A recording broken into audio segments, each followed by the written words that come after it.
All right, give me just a second, everybody. Oh, not that one. Jeez. Okay. So today I am doing something a little bit different. I am playing in a new format called Prefire. In fact, I think I'll actually pull it up here. Seems like it's a better website. Even have a Discord link. It does. Does that work?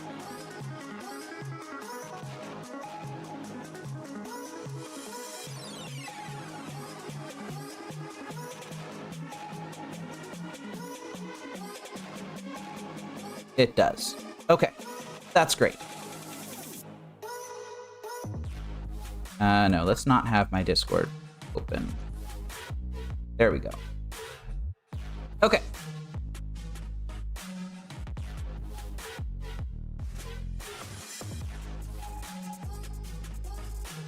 So today we're doing something a little bit different. I am playing a community-built format called Prefire.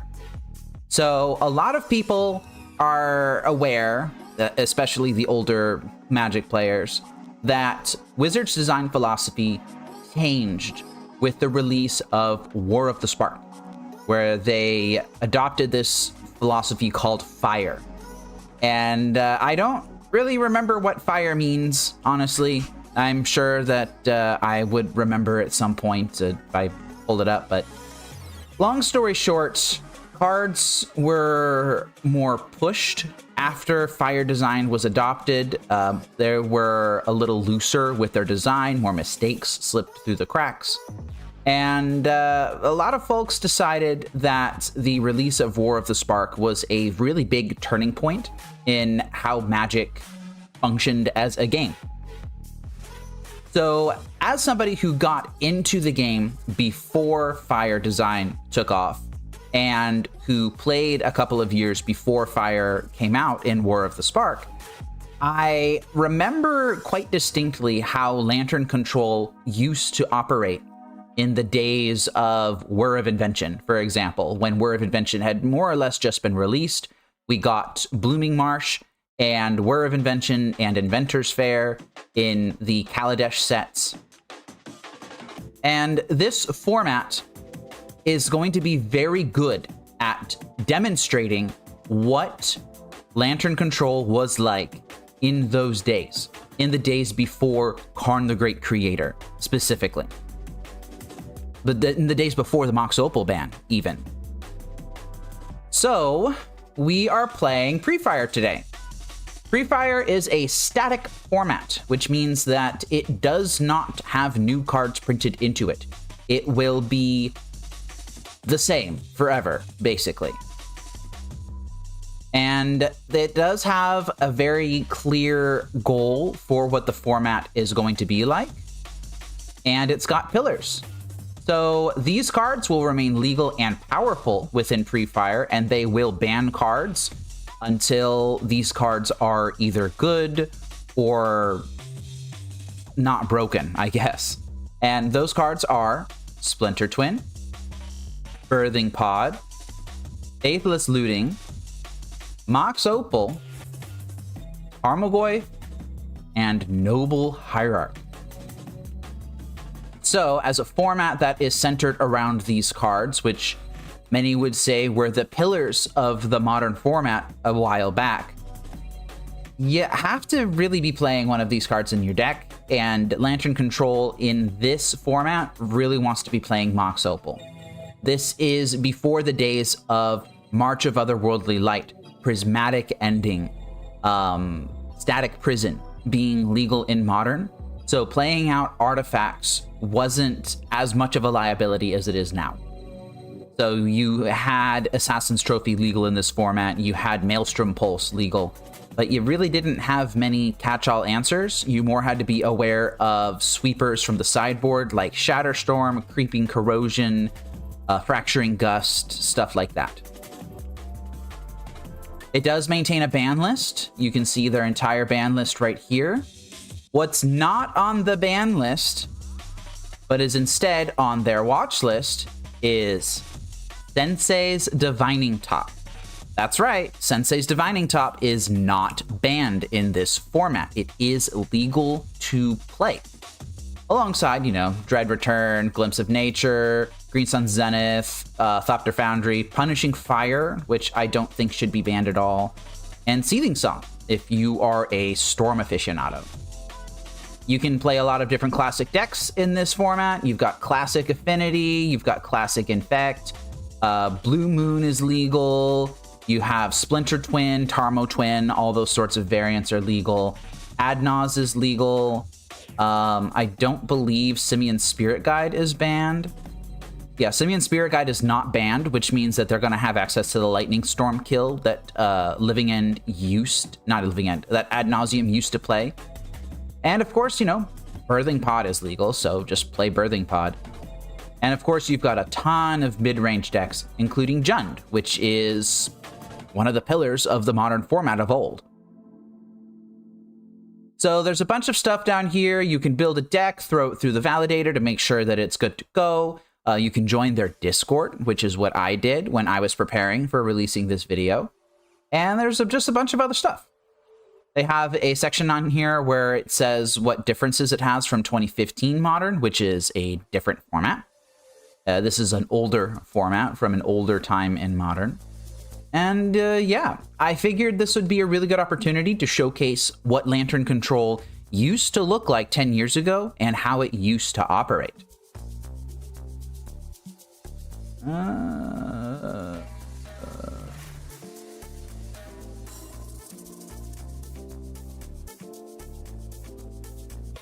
This is the deck list that I will be playing today. This is shortly after the release of Whir of Invention, and it's just such a good card. I have to play 4 of it, especially in this format. Whir of Invention being a 10-year-old card means that you could play this before Wrath of the Skies was legal, for example. That's just, oh wow, that's really good.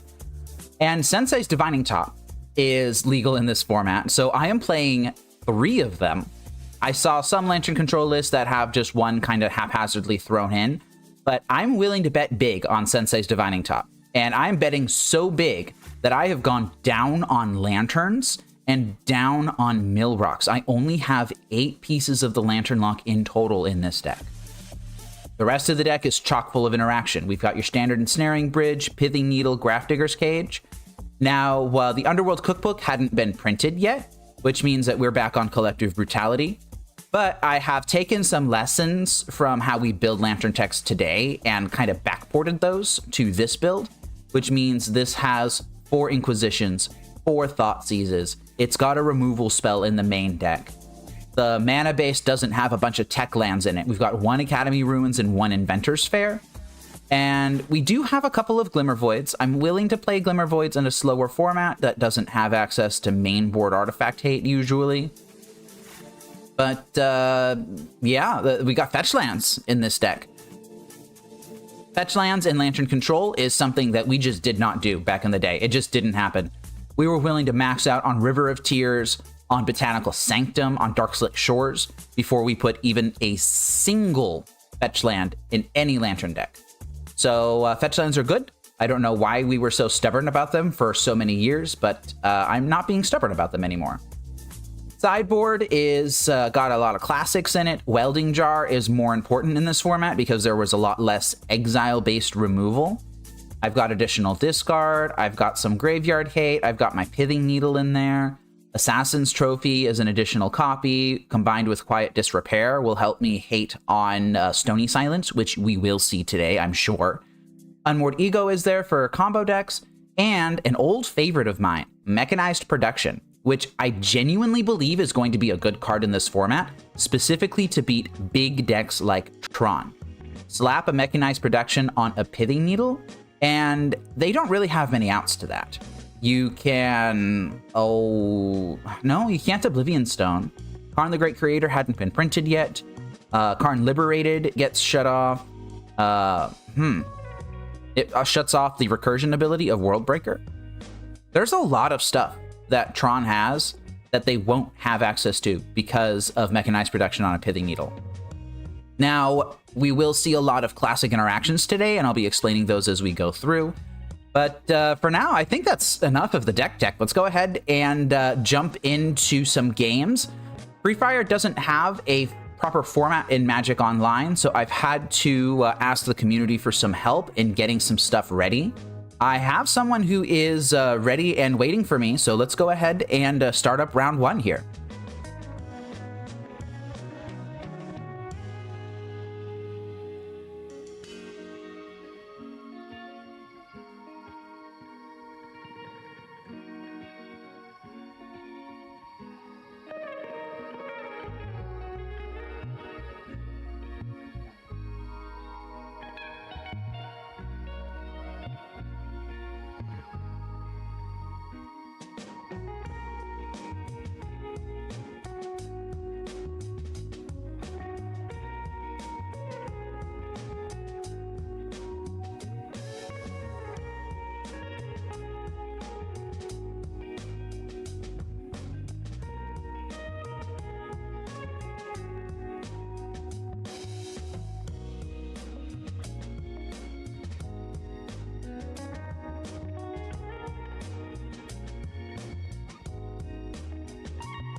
So one of the downsides of having a format like this that's so small is that there's not a lot of players, which means that it's going to take a little bit of time to get everything set up between matches.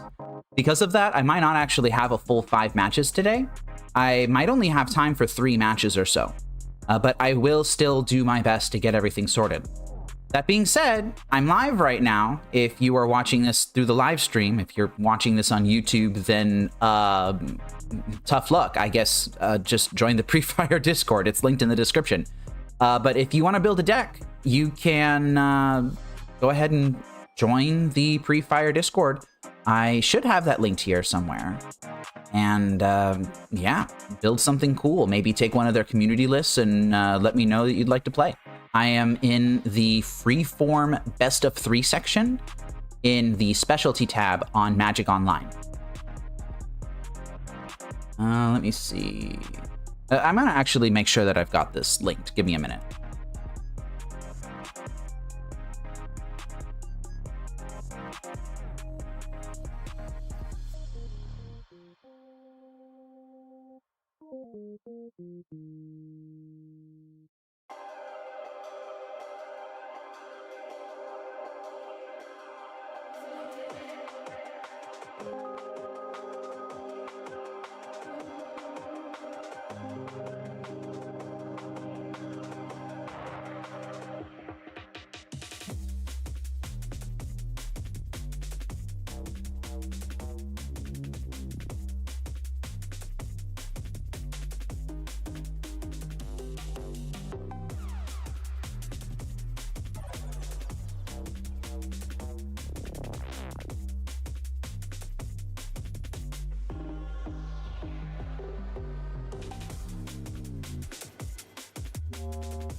Okay, I have started match 1 versus Full Pit. We might be seeing more the same person appear more than once. This hand has no lands in it. I cannot keep it. This hand has the one of basic Swamp, which is really unfortunate. I think I will keep this and just try to do a classic Lantern hand here. Now, the philosophy around firing off discard these days dictates that you fire off discard on turn 1. I think I actually will fire off this discard on turn 1 right now because specifically, ooh, Inquisition was a good hit. Because I am specifically afraid of Eidolon of the Great Revel. I didn't find it. Oh yeah, Skewer the Critics had just been printed, hadn't it? I'm going to take this Boros Charm.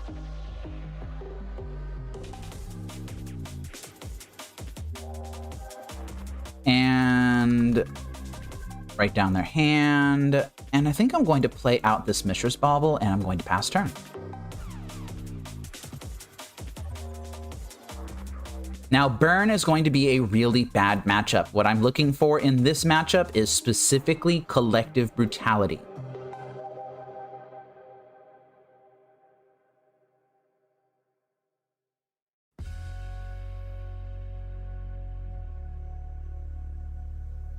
Go ahead and play out our Lantern. That is a Pithing Needle. That's not going to be particularly helpful. I don't think I'm going to be shocking in this Watery Grave. So now I know they've got Bloodstained Mire.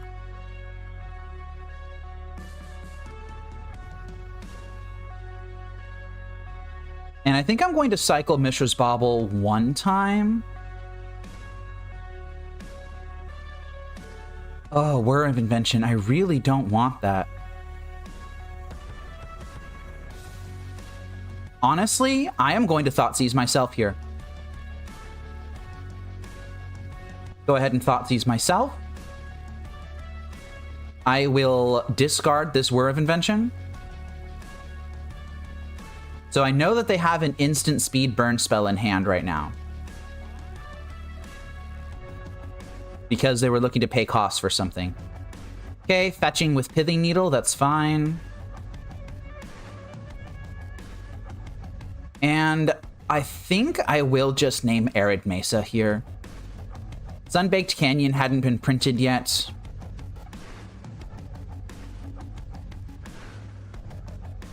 And next turn, I get to land Ensnaring Bridge.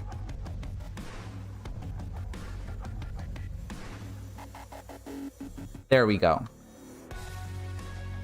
All right, Lava Spike is out of hand. There's a very good chance here that I actually cannot do much. Like, if I just slam this Bloodstained Mire, my list only has one basic in it. Or one basic of each color, so blue and black. It's got one of each, and I can't fetch basic Swamp with this. Because I already have the basic Swamp out. So I'm going to have to fetch basic Island with this Polluted Delta instead. Oh, I really want that Codex Shredder. That's a shame. Basic Island. I suppose I could have fetched a tap land here, right?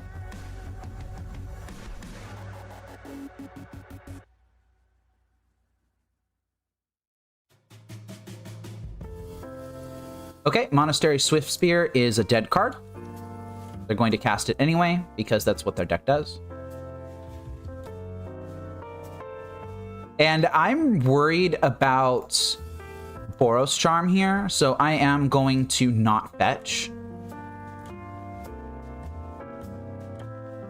That's a Glimmer Void. That's a non-negligibly good pickup, I suppose. That would allow me to cast a Whir of Invention if I find it. And that is a Lightning Bolt as their last card in hand, so they are at nothing, actually. Surveil lands hadn't been printed yet, so I'm not worried about them fetching to Surveil. I am worried about them fetching to find additional burn, though. Those shuffles are pretty relevant here.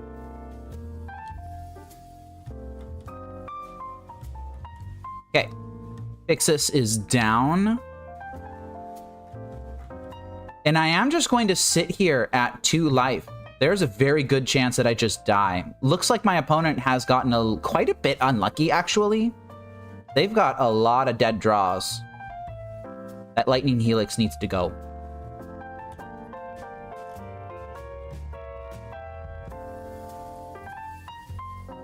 Lightning Helix needs to go. And that is a Collective Brutality.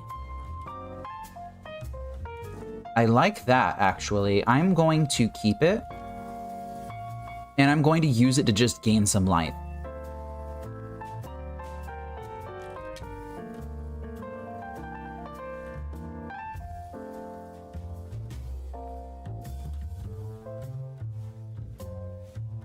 Very good. Now I'm insulated against a single burn effect. But not that one.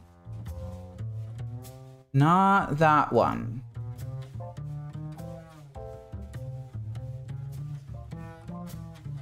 Okay, that one I am insulated against, so I think I will just draw this land. Oh, I really don't want to Thoughtseize. Riftbolt, I'm going to have to be okay with.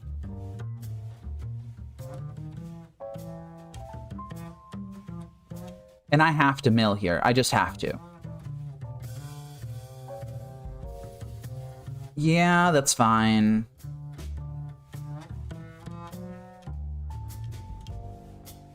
Lantern of Insight on the top of my deck gives me a little bit more insulation.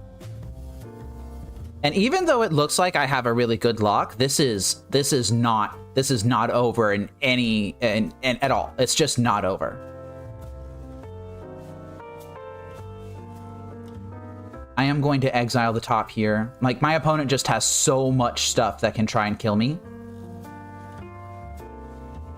And I think I'm going to exile one more time. All right. Whir of Invention on top of my deck is huge. That will help me find a Codex Shredder, which is going to help me out a lot. Riftbolt is not okay. You have to shuffle that. Skewer the Critics is also not okay, and this is why I thought that I had so little... This is why I said the game wasn't over. Because they just have so much burn in their deck.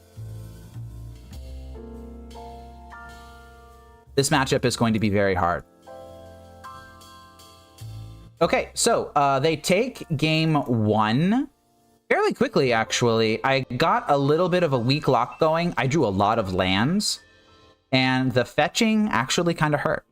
So we'll see. In the sideboard, though, things do get a little bit better. I am going to side out all of my Thoughtseizes. Those are all going out. And I will be bringing in their place, Duress and Quiet Disrepair. Quiet Disrepair specifically is something that I put in my sideboard a lot back in the day for burn, because you can enchant an Eidolon of the Great Revel with it, and you can just gain 2 life every turn, which is quite difficult for burn decks of this era to deal with. I could bring in some Welding Jars, and I think I will. What can I side out? Probably Assassin's Trophy for being difficult to cast. Pithing Needles aren't all that good, so I think I can side those out as well. Trying to see if there's anything else in here that I would want to get rid of. Not really. Welding Jars will also increase my artifact count for Mox Opal and Whir of Invention.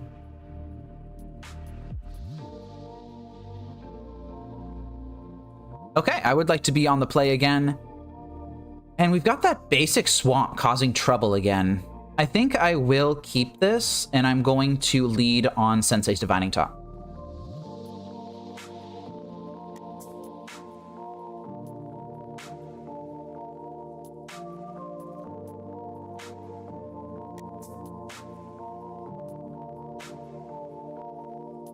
Oh, my opponent's mulliganing to 6. That is very rare, I think. River of Tears into Sensei's Divining Top.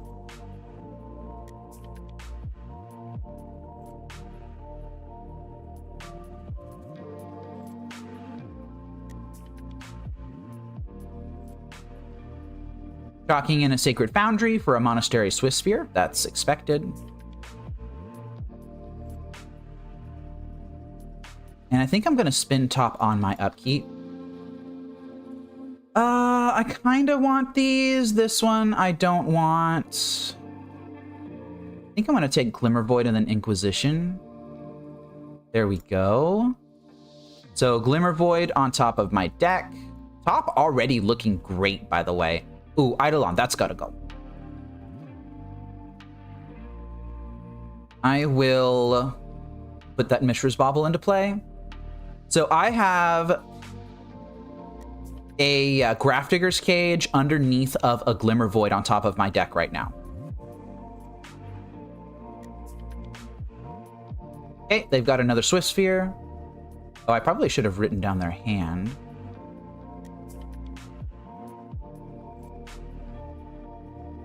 Great. So Wooded Foothills is down. Swifty is down.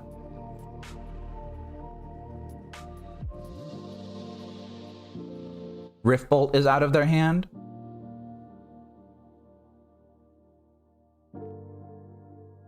And I think here I'm going to just draw that Glimmervoid.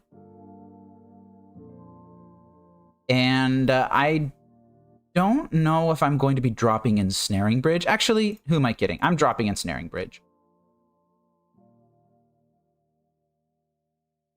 Riftbolt's going to come off Suspend here. Going to deal 3 to me fairly quickly. These guys are going to get bigger.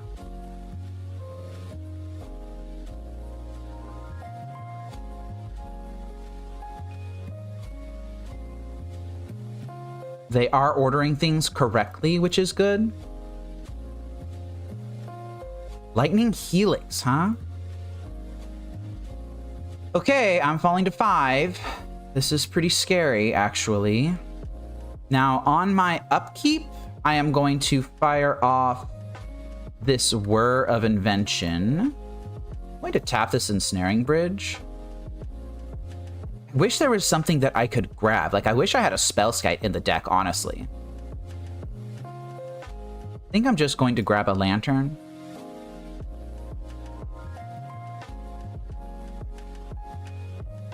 Yeah, I'm just going to grab Lantern. Inquisition of Kozilek is a really good pickup, actually. So I will draw that. All right. Inquisition, you take that. Oh, but there's an Eidolon of the Great Revel in their hand. I think I need to take that. Wow, that's unfortunate. So Lightning Bolt is going to put me to 2.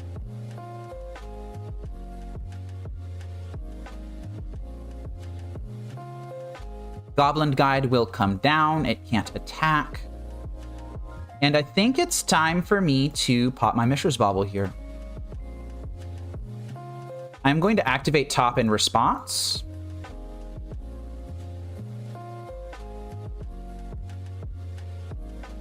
Oh, and this is just a pretty gross set of cards, I think. I don't really want any of these. I think I have to do it like that. So I'm going to draw the Mishra's Bauble. And then I'm going to draw the fetch land. Fetch land is going to grab basic island. And I'm going to see if I can dig for a Mill Rock or a Whir of Invention or something like that. All right, so I'm going to... Dang, really? I think I'm going to spin top again.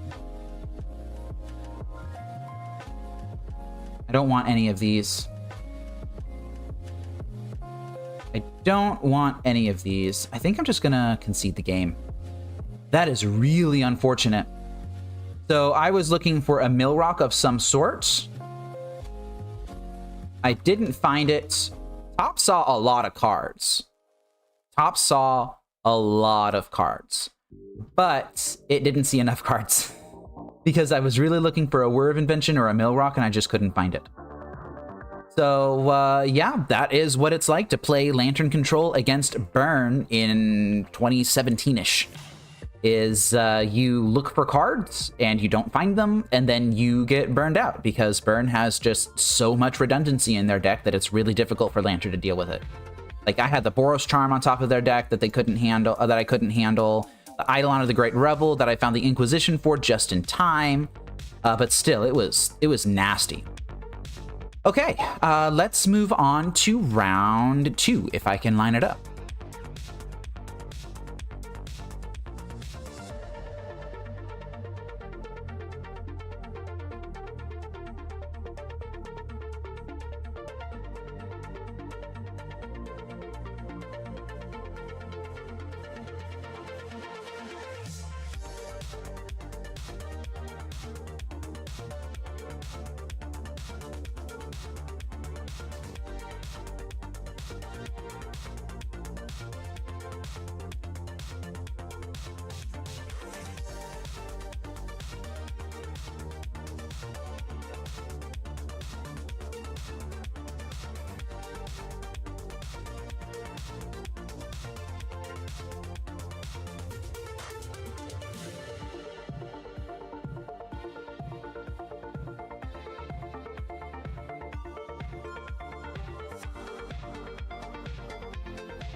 And yeah, Dan, I could have made myself shuffle with Lantern and spun with top again, but I'm not exactly certain what would have been the goal of a move like that.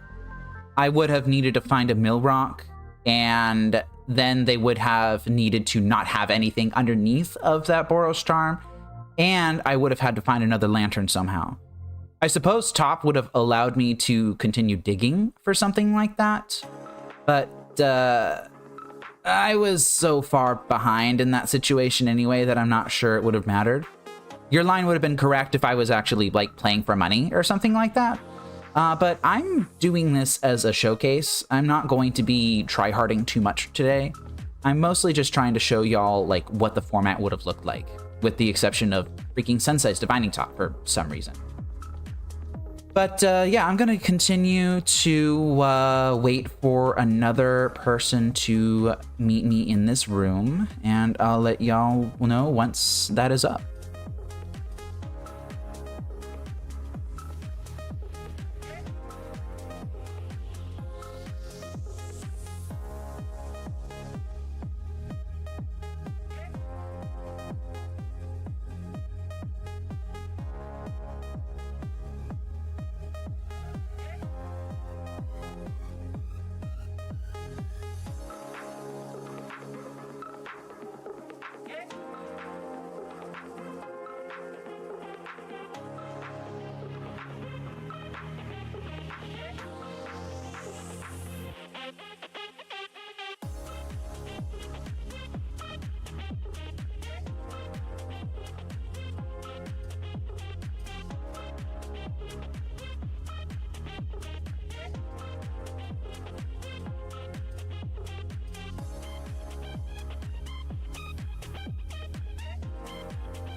I am asking the Discord if I can bring y'all in to spectate a game.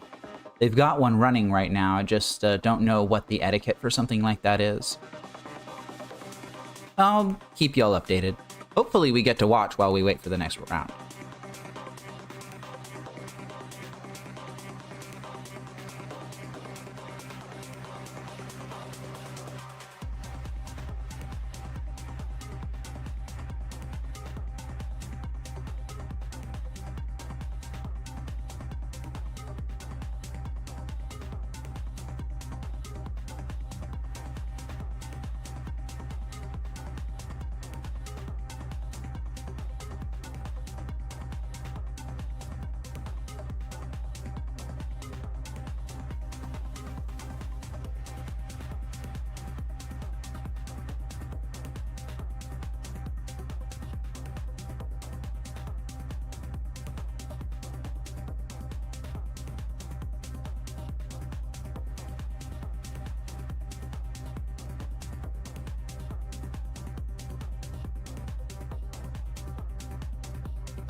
Oh. Sorry for the wait, everybody. We have started match 2 versus Big Will. I am on the draw here. I think off of the strength of top and mill rocks, I'm going to keep this. This is a big bet on top. Let's see if it pays off. We've got another polluted Delta gamer here. Oh, well, Thoughtseize just takes the top, and now my hand does nothing. All right, that's lovely. I will still have access to Academy Ruins plus Shredders. That's really slow, though.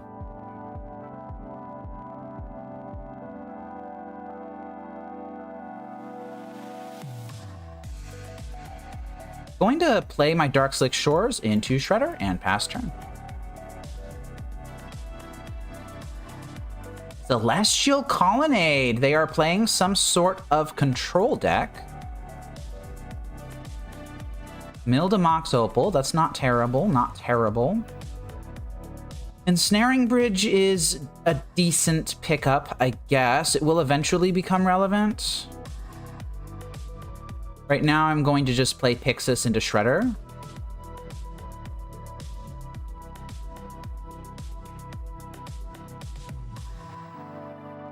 And then next turn, I will start using Academy Ruins on things. Just as a note, Blood Moon was legal in Modern since forever. So if you really wanted to, you could Blood Moon these sorts of decks. That is a polluted Delta from me.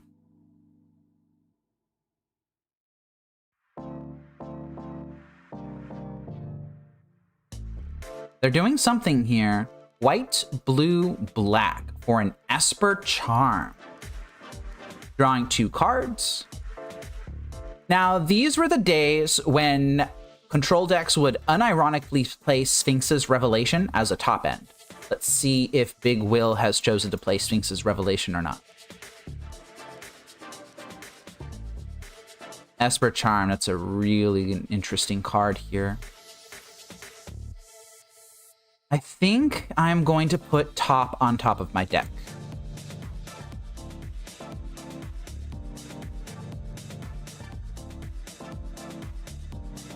All right.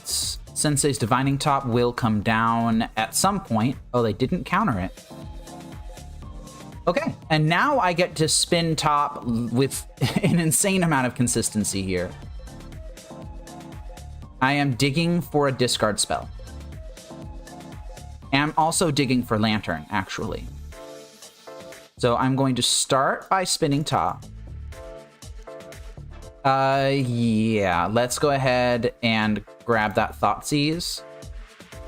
I could have made an even more heads-up play and gotten rid of those Mishra's Baubles.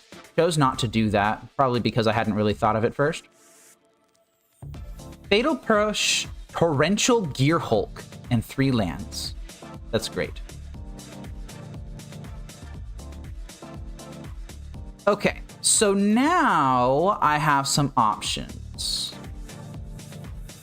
I can try and get a weak lock on them with Mishra's Bauble. I don't think I'm going to do that. I think I'm going to just let them take the draw. Oh, I should have played a land. Silly nerd.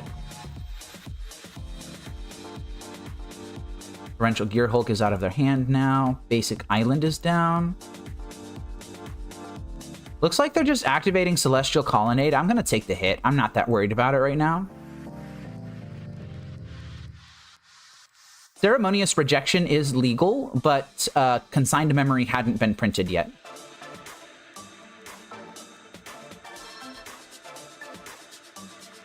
Okay, let's go ahead and spin our top again. Looking for Lantern of Insight. This is not any of those things. Let's go ahead and fetch. Watery Grave here, and spin top again.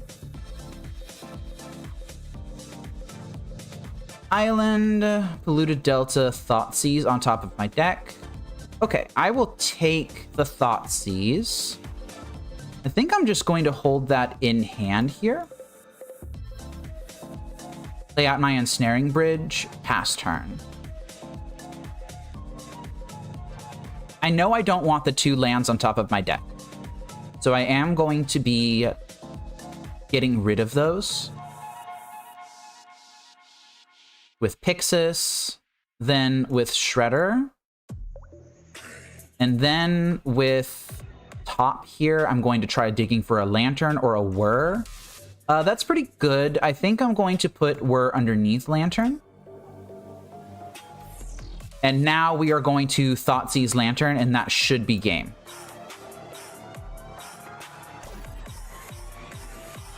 Push, push, Island Plains. Great. Okay, this is game.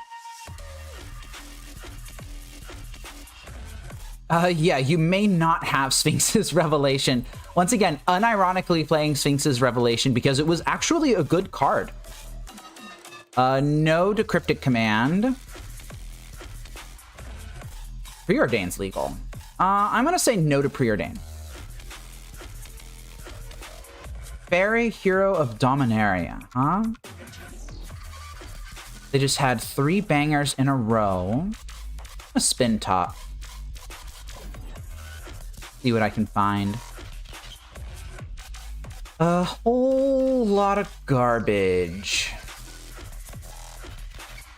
Whole lot of garbage. I'm going to make them shuffle. And then I can use Academy Ruins to put top on top of my deck again. They did not find a card that they wanted to play. Oh, I didn't do it. Oh, I'm so silly. I'm very silly. I made a mistake. I need to put Lantern on top of my deck now. And now I need to draw it with top.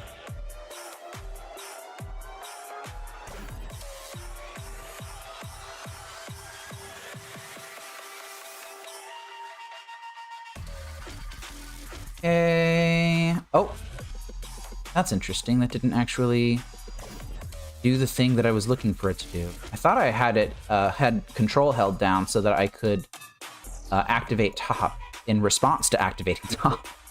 But that's just not how that worked. Okay, Lantern of Insight is down. Snapcaster Mage is a big fat no. Hollowed Fountain is fine. Okay, I think we had a little bit of a hiccup here, but as long as they didn't draw, like, exactly Sphinx's Revelation, then I think we're okay.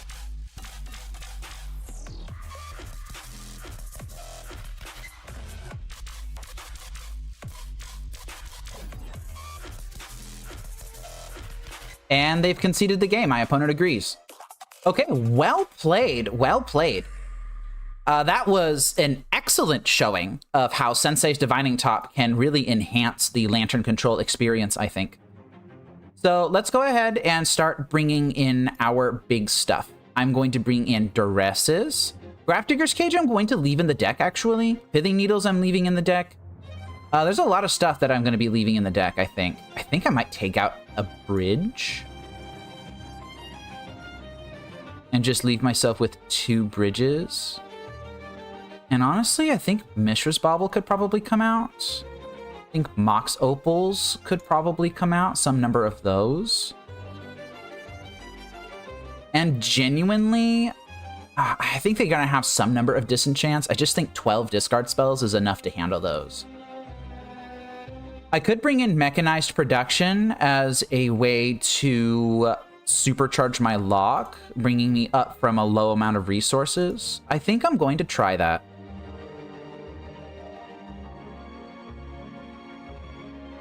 I don't know if this is correct at all, but, you know, Mechanized Production is one of my favorite cards. Okay, and we've got a hand with 3 discard spells and a Lantern. I don't think this is good enough. I want a little bit of more consistency here. I will keep this. I'm going to bottom the basic Swamp. This has a Duress. It has a top for consistency. It's got Whir of Invention, which is really good. My opponent leading on a Preordain. Preordain was not legal in Modern at this time, by the way. Just like Talk wasn't legal in Modern and still isn't legal. So it's not exactly a snapshot of how the format was. I'm going to lead on River of Tears, play Mishra's Bauble, and cast this top. It was really good in the first game. Let's see if it's going to be good here.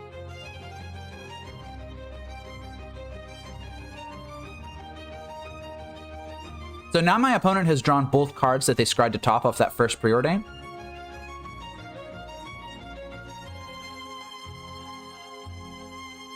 And I do have to be worried about Stony Silence here, I think. I am going to spin top. Yeah, I kind of want these. I think I'm going to do it in this order. I don't have access to Academy Ruins right now, so I'll take Pyxis. Okay, Pyxis comes down. I have Codex Shredder on top of my deck. I probably should have put the land on top so that I could exile it with Pyxis here. But I can always just flip Bauble into that Codex Shredder. I think I will do that.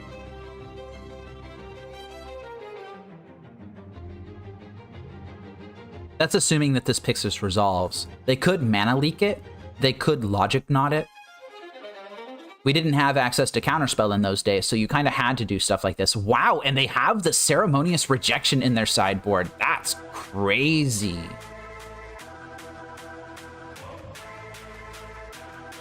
Well, if they fetch here, then I'm going to look at what they draw. Or what's on top of their deck here. Okay, let's go ahead and do that. So they have got a Nihil Spellbomb on top of their deck. I'm not particularly worried about that.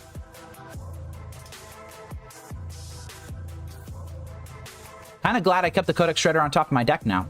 I guess keeping the land on top was assuming that the Pyxis would resolve, isn't it? Right, they got basic Swamp. Are they going to develop their Nihil Spellbomb? Not quite yet. They're going to preordain first.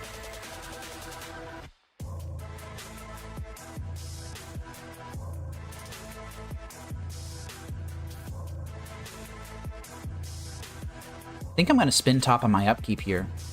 Okay, Nihil Spellbomb is down. I'm looking for a discard spell of sorts. I didn't find one. I think this is Needle Trophy Delta.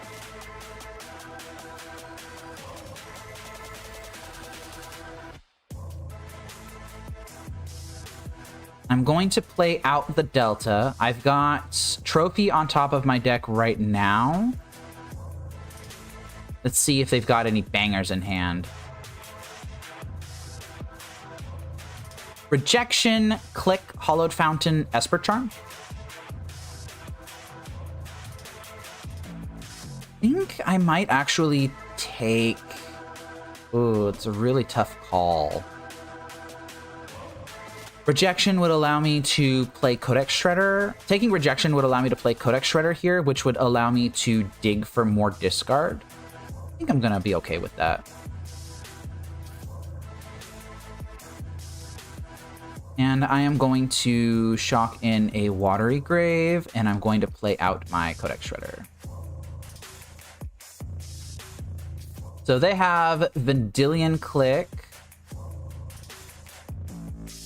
Hollowed Fountain, and Esper Charm in hand.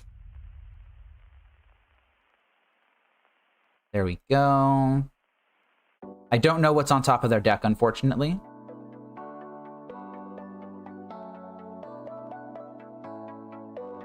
Hollowed Fountain is coming down, and they can click me on my upkeep if they want to. If they do, there's a decent chance that I will fire off this Whir of Invention in response. They're clicking me now. Yeah, I'm gonna respond with a Whir of Invention, I think. Word of Invention for 1. Go ahead and grab that Lantern of Insight now. Thoughtseize on top of their deck and on top of my deck, huh?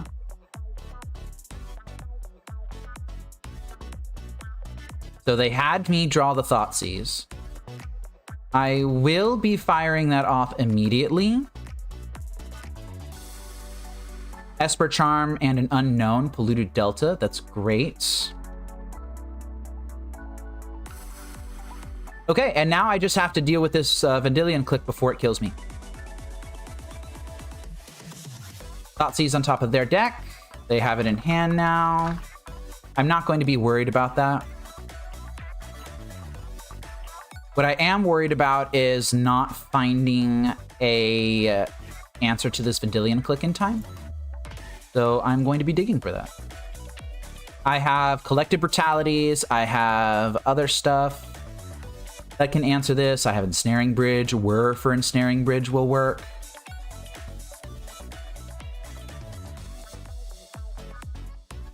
This is all fine.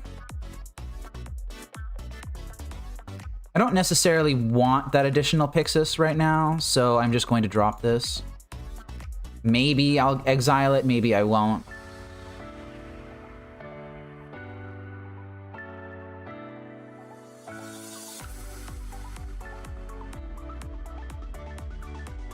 Basic Island on top of their deck is great for me.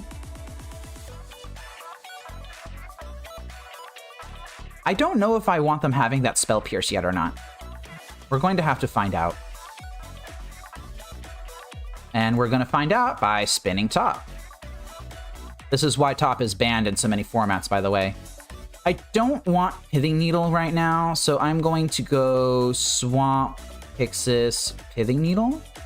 And then I'm going to exile with Pyxis. Sphinx's Rev is not okay for them to have. Okay, this is fine.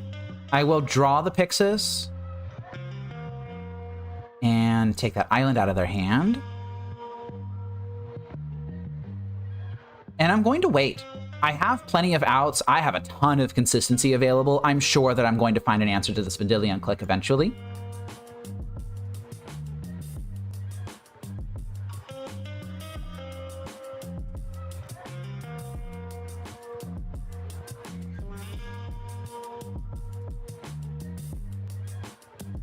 Go ahead and take that to Fairy.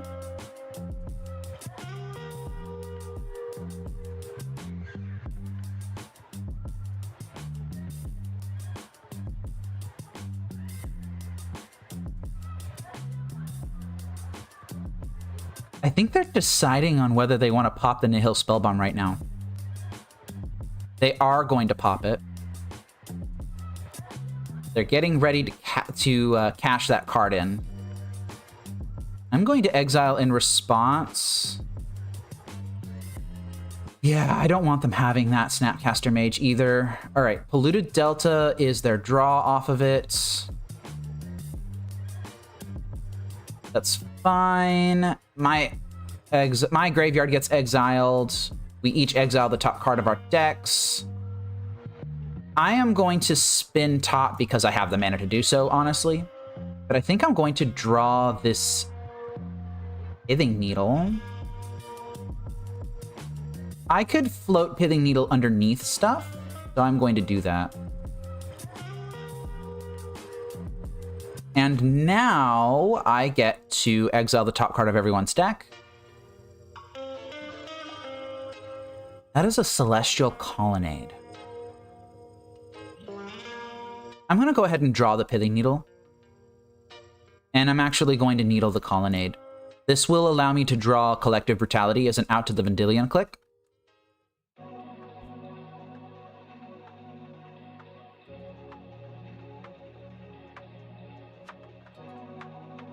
All right, your go.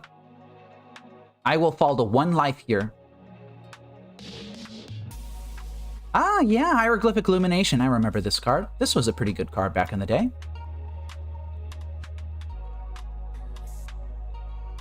Just going to go ahead and exile that real quick. Polluted Delta is down. Exiling with Pyxis. I'm still digging for outs to this, by the way. I have seen a ton of my deck. Oh, I didn't spin the top. That was kind of a mistake, wasn't it? Whir of Invention. That's great. I did say that I was going to find an out eventually, didn't I? I did say that. Let's go ahead and improvise for 3 like that. Leave up a mana to spin top. And I'm going to grab one of my 2 ensnaring bridges, and I'm going to survive at 1 life. Notably, 1 is not 0.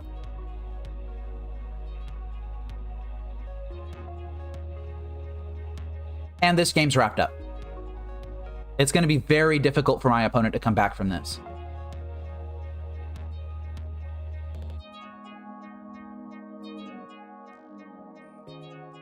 I'm not even going to spin top. It doesn't matter.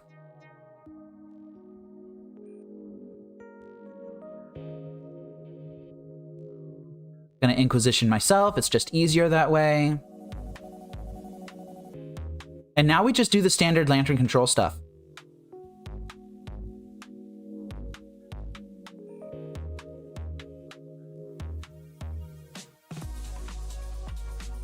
There's no Surveil lands in this format, so I don't need to worry about that. Okay, they played that out as their land for turn.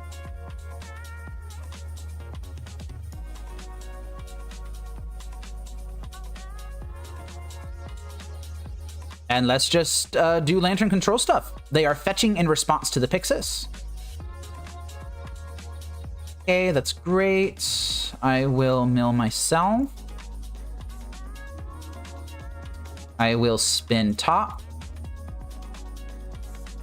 Doesn't matter. Okay.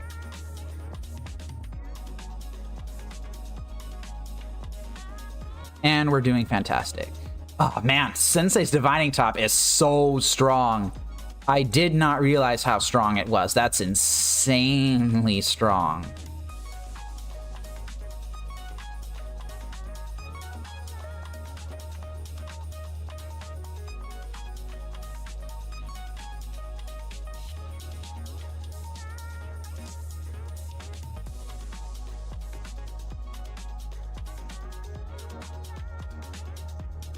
My opponent playing Shadow of Doubt. That's a really good card. Mana Leak, I don't really care about.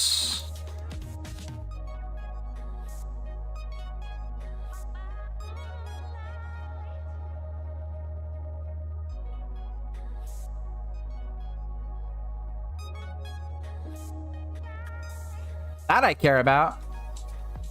Stony Silence. Before the days of Clarion Conqueror, we had Stony Silence. Unfortunate that they never drew one of those. I would have actually had a very difficult time answering that.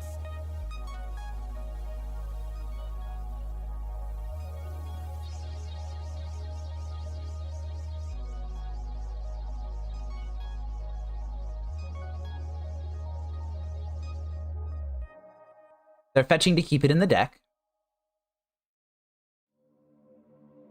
Like, the argument for fetching to keep cards in the deck like that, I don't, like, I understand why people do it. I just think that, like, at this stage of the game, it just doesn't matter. Ooh, Mechanized Production. Yeah, let's just go ahead and do that immediately. And I'm going to enchant a Pyxis.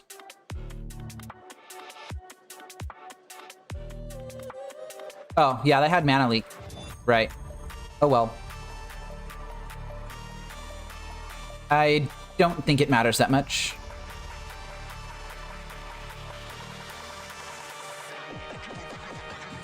Flooded Strand is down. I think they played their plane. Yeah, they got Flooded Strand now. Okay, well, I don't really need this top anymore.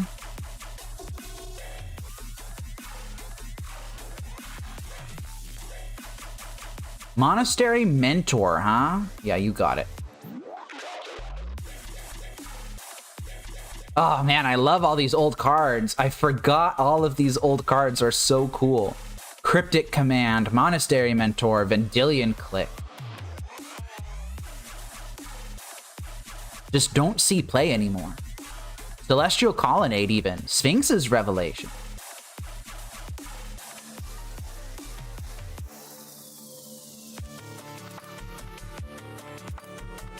For an old gamer like me, this format feels great.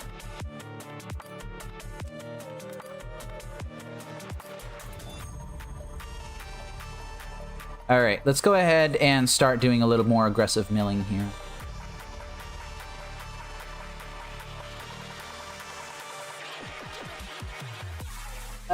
Only a little more, though.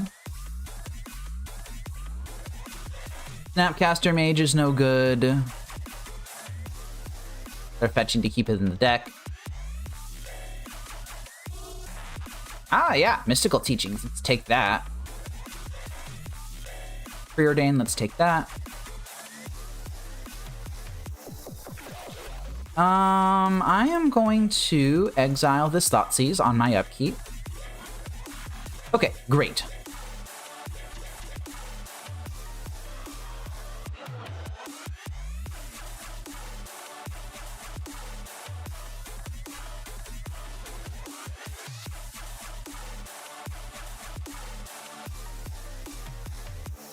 This style of playing Lantern Control would have been unheard of 10 years ago. Playing multiple Pyxides like this, Pyxis was something that you used to solve a specific problem, not just a generic catch-all.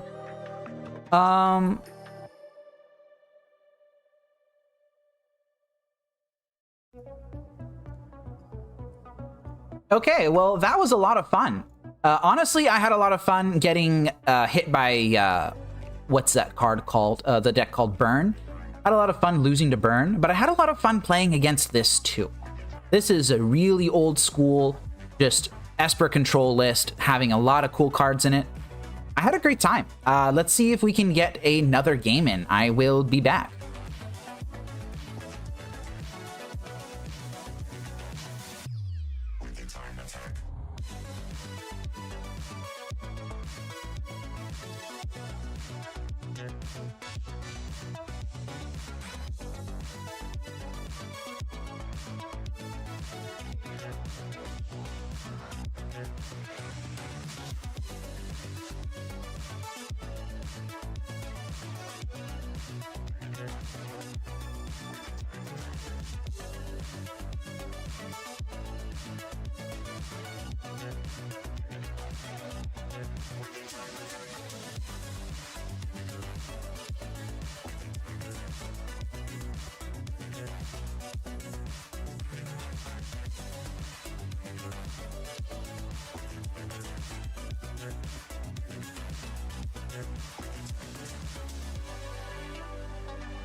Okay, we are on the play in match 3 versus Big Will again, but we are going to be doing, they are going to be playing a different deck, I think.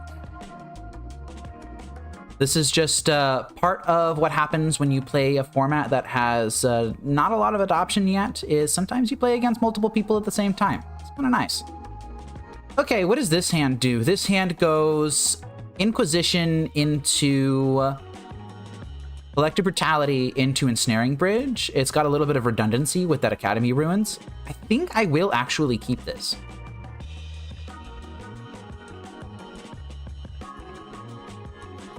Oops, don't do that. Skip through my first main phase on accident. I am going to fetch Watery Grave, and I'm going to Inquisition them. Aha! They're playing Bug Good Stuff, it looks like. I will be taking the Preordain.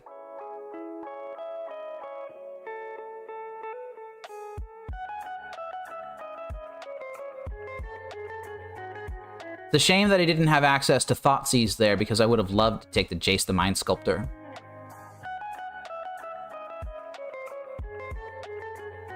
River of Tears is my draw for turn. I think I'm just going to develop Basic Island. And this is an opponent who will have access to main board Artifact Hate. I'm going to hold this Collective Brutality for a little bit because of that.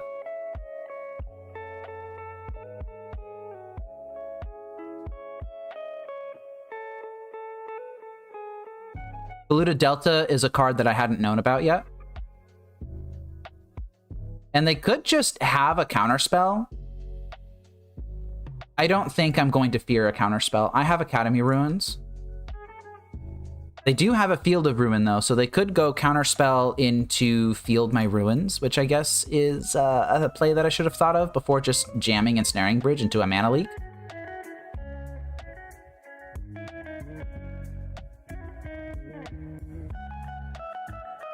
But I think that their game plan right now is to simply play lands until they can play Jace the Mind Sculptor, which I think is a very good plan. That is a Pyxis, which is not nothing. I think I'm going to Collective Brutality them. Actually, no, I'm not going to. Go ahead and play Polluted Delta. Play Pyxis now. And here I will fetch my second Watery Grave.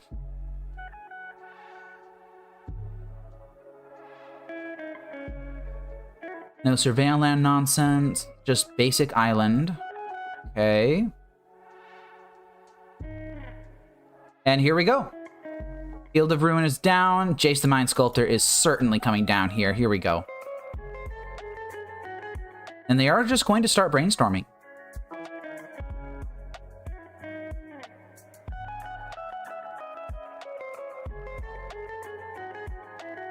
So now I don't know what they have in their hand. I need to find an answer to this Jace pretty much ASAP. But I don't have any consistency with which I can do that.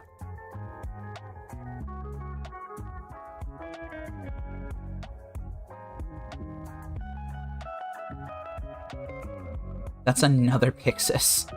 Okay, I think that's enough Pyxides. I think I've got another enough of these. I think that my opponent here is pretty heavily favored.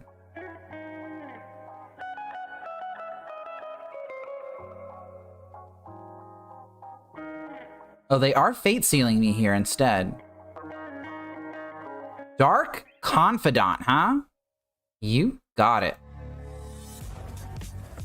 I'm going to exile the top card of everyone's decks,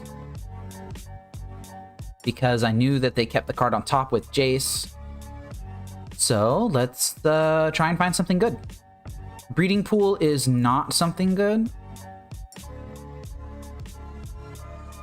I'm going to cast this Collective Brutality. I'm going to kill their Bob, and I'm going to look at their hand.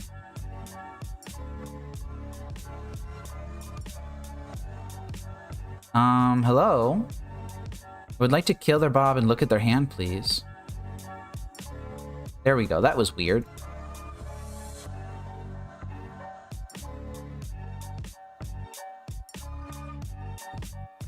Okay, let's see what's going on. If they allow this to resolve. Push, push, Goyf, Overgrown Tomb, Field of Ruin.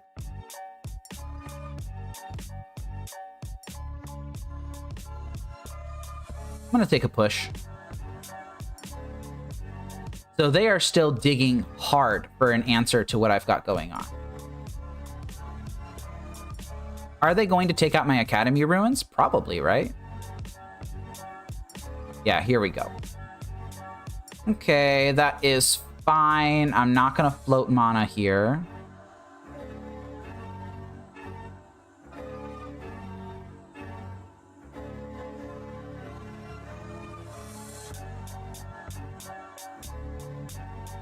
They have another Field of Ruin, so they could start cutting me off of colors. If they wanted to cut me off of green, they could do that. They're fate sealing me again. They did not put it on the bottom, so they kept it on top. Just gonna exile again. Really just hoping to draw an answer to that Jace naturally. Parkslick Shores is not it. That is not how I get out of this situation.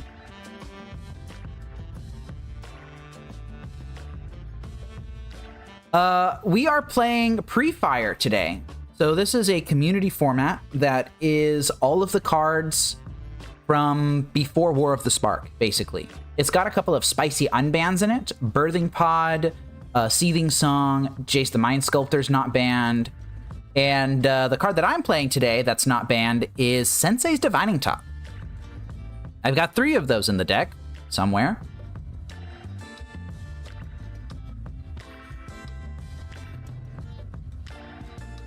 Just waiting to draw an out. Heck, I'll take an Assassin's Trophy at this point. Would prefer a Pithing Needle, though.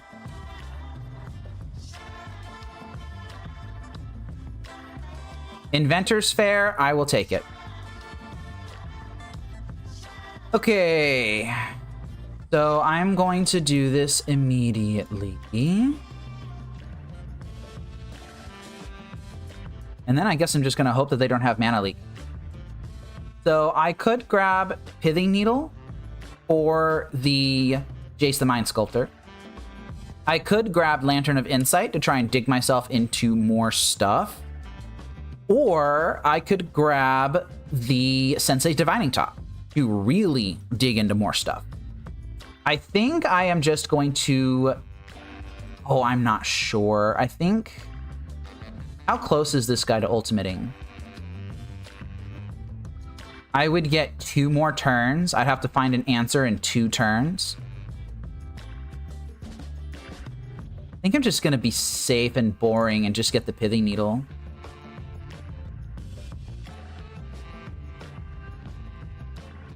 Cat, not right now. No, no. Why are you scratching me? Okay, cat. All right. Bye-bye, Jace.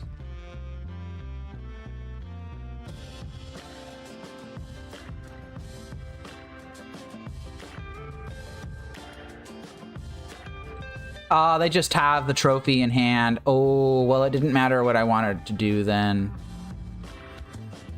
Okay, well, trophy's down. Unfortunate.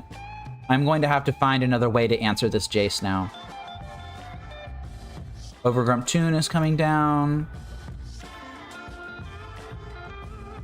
They are fate sealing me again. Oh, and they found an out, so they took it. Dark Confidant's coming down. And I think they still have Tarmogoyf and Fatal Push in hand, but I'm not certain.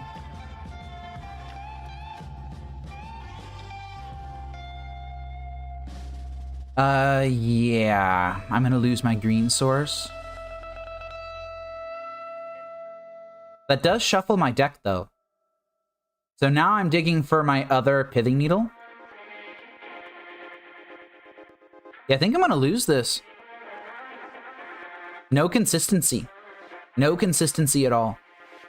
Oh, well. There's Sensei's Divining Top. Okay. Yeah, I will keep Sensei's Divining Top on the battlefield right now, I guess. And I'm going to spin it a lot. They flipped a Preordain to Bob.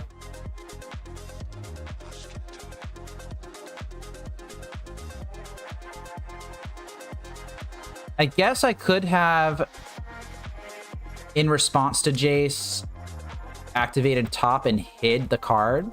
Still learning to use top, still learning all of these little lines. They drew the card.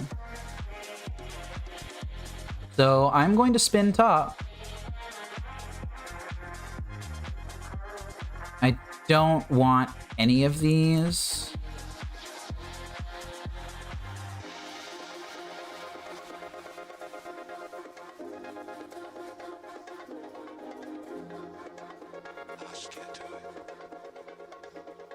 Go ahead and spin top again.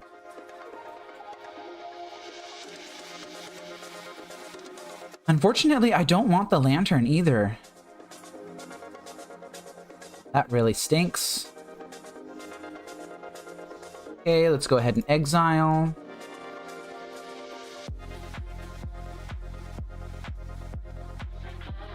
Spin top again. Looking at a lot of cards here.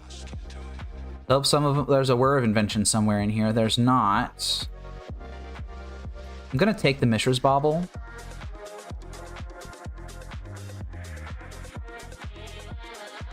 And spin top once again. Nope. Nope. Nope.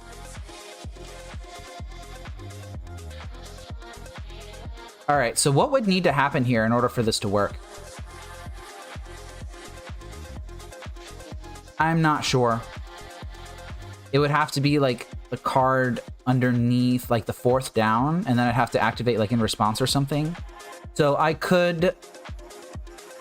Oh no, that wouldn't work because it puts it on top of my deck. So I would need to activate Mishra's Bauble now. Cryptic Command. Yeah, I'm not winning. It doesn't matter. It doesn't matter. I'm not winning. Okay, well played from the opponent here. I didn't have any consistency. No tops, no lanterns. And it kind of paid off because they just slammed Jace the Mind Sculptor on turn 4 and it won them the game. That's just what Jace does. I'm not going to feel too bad about that. I just know what my opponent is playing now, and I'm not going to keep hands that look like the one that I kept. So now I want to bring in my big stuff. Those can come in. I think this entire package comes in. And in exchange, I can probably drop... I don't know if I even want to drop bridges is the problem. I think I'm going to drop... Well, do I think they have Snapcaster Mage? I don't know if Grafdigger's Cage is good enough to warrant keeping in if it's just getting rid of Snapcaster Mage. I think Mopals could go at least one. I could take out Collective Brutality, but it's really good at killing Bobs and stuff like that. I think I could take out Collective Brutality and bring in Assassin's Trophy. And if I do that, then I guess I could trim a bridge. I don't know if I want to do that against a deck with Tarmogoyfs, though. Do I need all 3 welding jars? I could take out like a single welding jar and like 2 baubles or something like that. I don't know how I feel about this. I didn't really design this deck with a sideboard map because I don't know what the meta looks like, because it's a pretty small format. I just kind of put a lot of cards in the sideboard that I thought were cool or would work well. I will be on the play here. This is a good hand, actually. I'll keep this hand. I'm going to put Lantern of Insight into play off of a shock land here, Watery Grave specifically.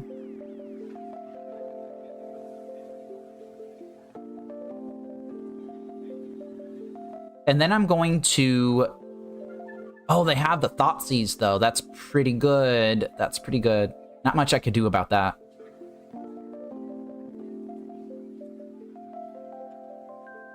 But I've got 2 discard spells of my own. And they do have Snapcaster Mage.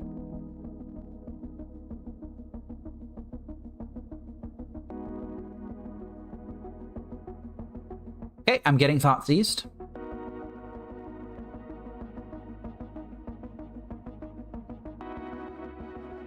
And between Thoughtseize and Snapcaster Mage, I'm suddenly feeling a lot less confident.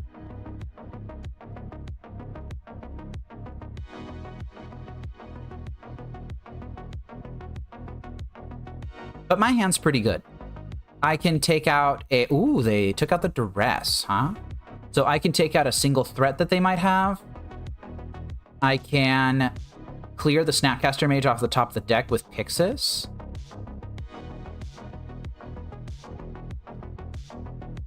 If their hand's pretty good, though, then this Thoughtseize is not going to hit very well. Oh my god, yeah, that's a good hand. That's a good hand. Oh, wow, that's a really good hand.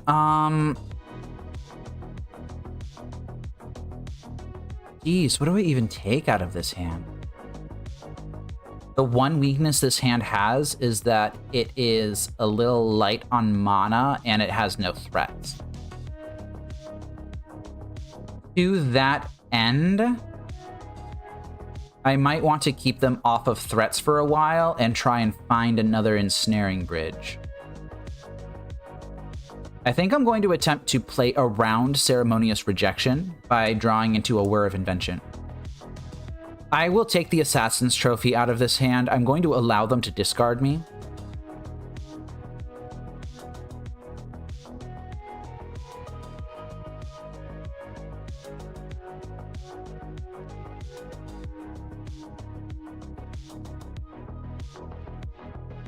I'm going to play Pyxis. And it's very likely here that I will take the Snapcaster Mage off the top of their deck.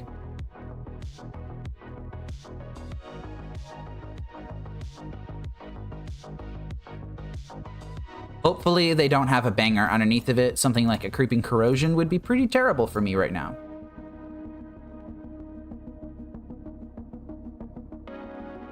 Watery Grave. Take it.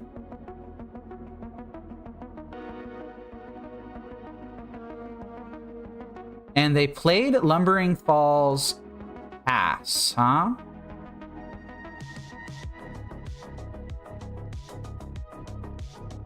How interesting. What do I make of that? Lumbering Falls Pass. They're holding open Rejection. 2 of them, actually. I could just hold open Assassin's Trophy. I don't think that's very good, though. This Lumbering Falls becomes a land with hexproof. I don't think I care about that. Okay, well, let's duress them. And I think I'm actually going to take the Thoughtseize here. All right, we've got a little bit of a back and forth going on now. Just a little bit. Polluted Delta now.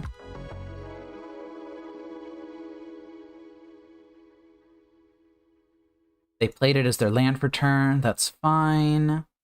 I will be taking that Preordain, partially because I don't want this Assassin's Trophy on top of my deck. Yeah, Darkslick Shores is fine.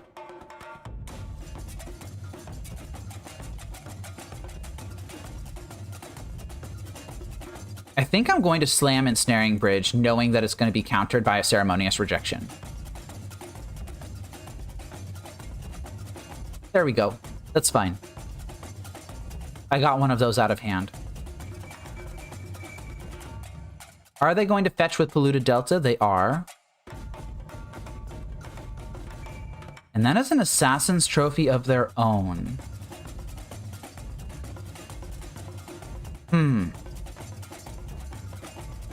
They could get rid of my Pyxis.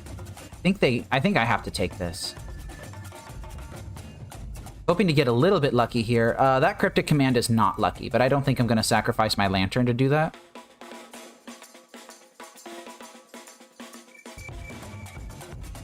Holding open Cryptic Command.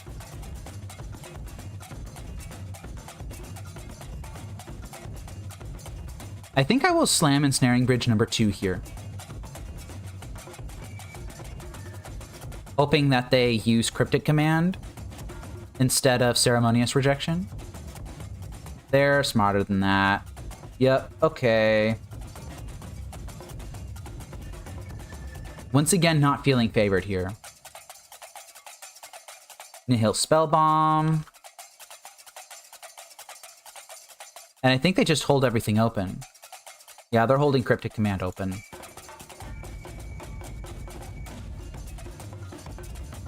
Okay, Field of Ruin is down. I think I'm going to draw this Pyxis here.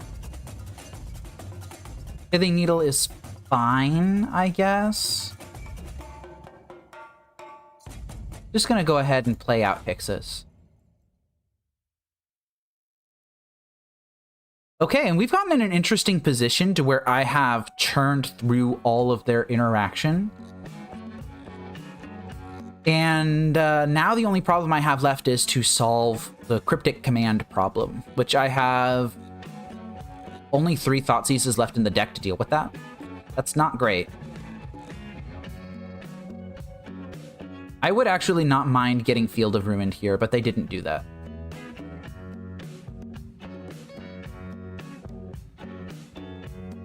Field of Ruin is down.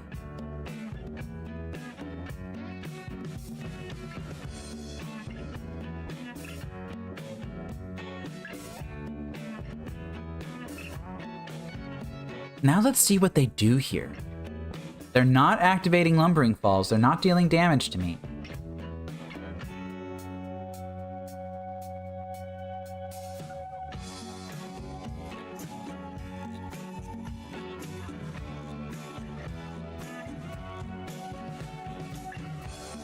Okay, they're activating Field of Ruin.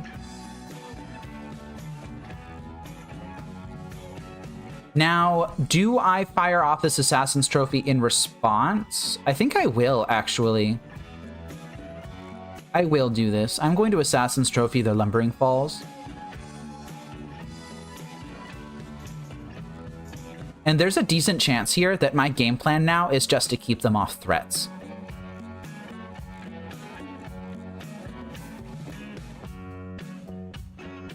Okay, so I will allow this Field of Ruin to resolve now. I will grab a basic island.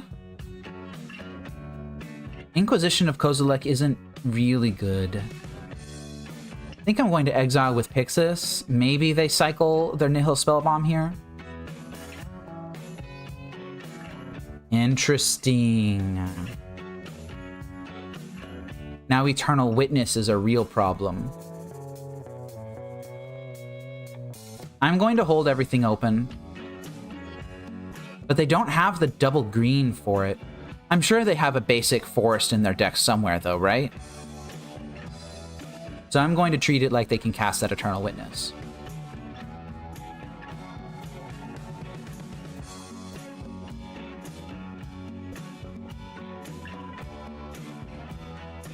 They are popping Nihil Spellbomb here.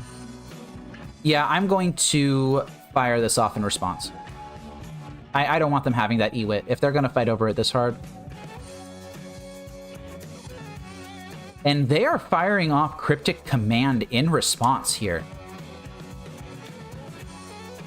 Wow, they want this really badly.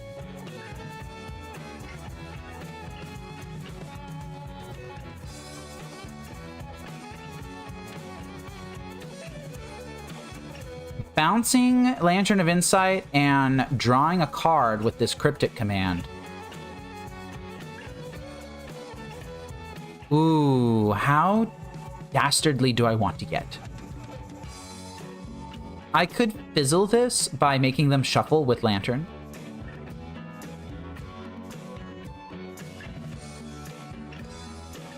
But if I do that, then I won't be able to get another lantern this turn. Although the chances that they have a way to interact with my Whir of Invention are pretty low.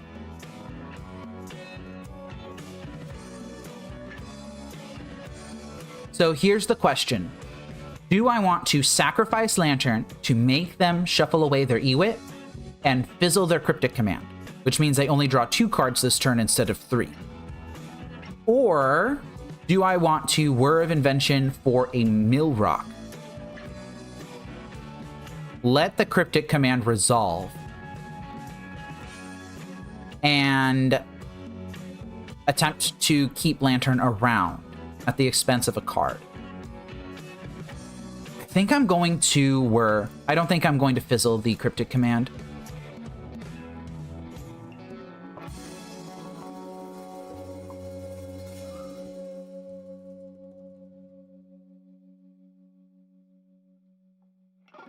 I'm going to grab a Codex Shredder, and I'm going to mill them.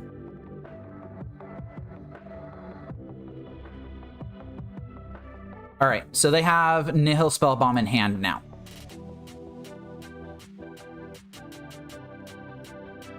And we're going to get some stuff exiled. We're not really going to know what's going to happen.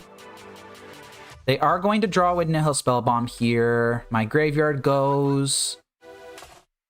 And they now have 3 cards in hand. I only know... Well, now I only know... Well, now they have 2 cards in hand, and I don't know one of them. Did they seriously just draw a Tarmogoyf? Oh, that's so disgusting. That's so gross. Just slam Tarmogoyf. I'm going to play Lantern here. Nature's Claim, huh? Well, I don't want them having that. So, take that, I guess. And now they can Field of Ruin me to make me shuffle this Whir of Invention.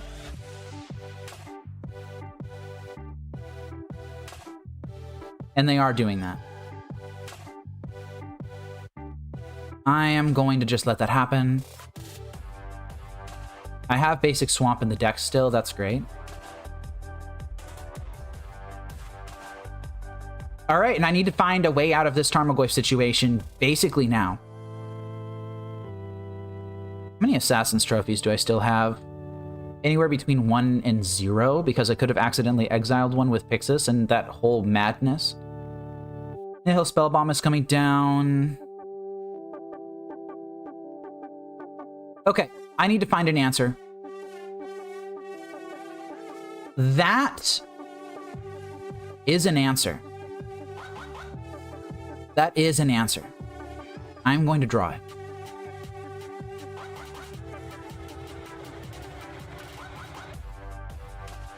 Inventor's Fair. Old classic. Love Inventor's Fair. And if this whole gambit pays off, then I will have a way to make this work. But I cannot allow Vendilion Click to hit play. Jeez. I'm in such trouble here.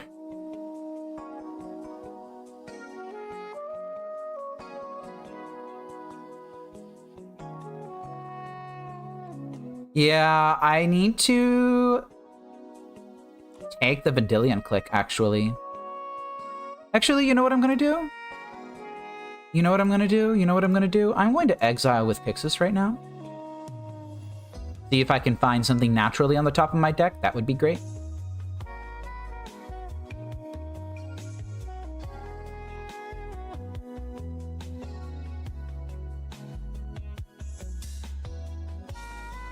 And they're deciding whether they want to click me or not. Or at least draw into the click. They decided against it. I am going to mill myself now. I don't want that Pithing Needle. Dude, why is my client just not doing the things I wanted to do, huh? Okay, now it's time to pop this.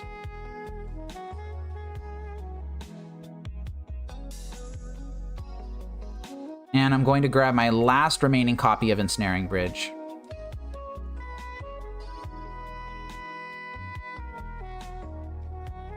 Okay, Inquisition of Kozilek to hand.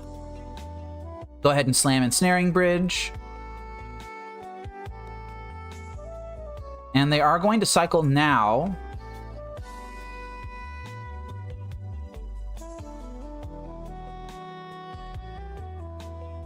Okay, that's fine.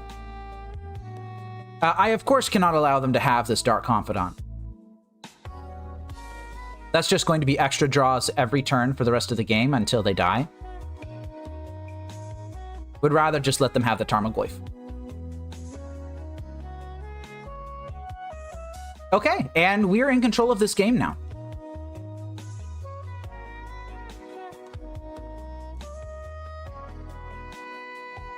And they know it. Well played. That was an excellent, excellent, excellent game. I loved that game. I wish I could just... I think I'm going to restart my client here. Give me just a second.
Okay, that was ridiculous. My MTGO client crashed multiple times while trying to get this sorted.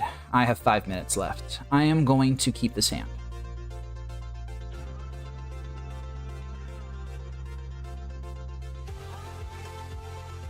Okay, my opponent is playing a Misty Rainforest and passing. I am going to play Watery Grave, and I am actually... yeah, I'm going to Inquisition them. I would have just thrown in top if I had been on the play, but I want to play around Ceremonious Rejection here. Wow, and there it is. I actually might take their threat. No, I'm going to take Thoughtseize. There was a good argument for taking their threat out of that hand, though.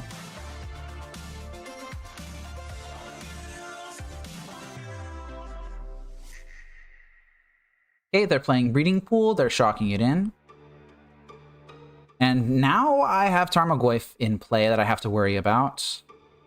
Sorcery and... ooh, Lantern. That's really good. So I can Inquisition them here. Might actually take the Assassin's Trophy instead of the Rejection. Yeah, I'm going to leave the Rejection in hand.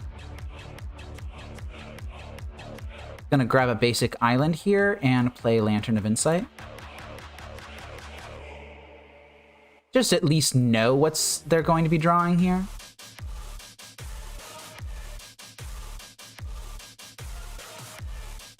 And this game will be all about trying to find out how to get around Ceremonious Rejection now. Misty Rainforest. Tarmogoyf is out of hand. I think... I don't know what their last card in hand is now.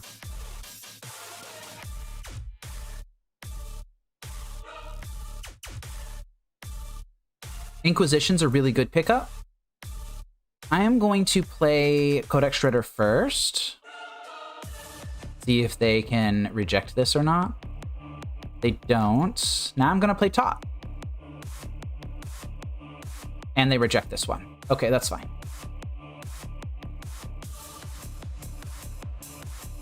I will play out a Mishra's Bauble. I have an artifact in the yard already, so I'm just going to pop this now. And I'm going to wait until their upkeep and my Bauble trigger resolves before deciding if I'm going to mill them or not. 10... 2... or 10... 6, 4. Yeah, I'm gonna... no, I'm not gonna take it. I'm not gonna take it. I just need to get lucky. I have lots of outs.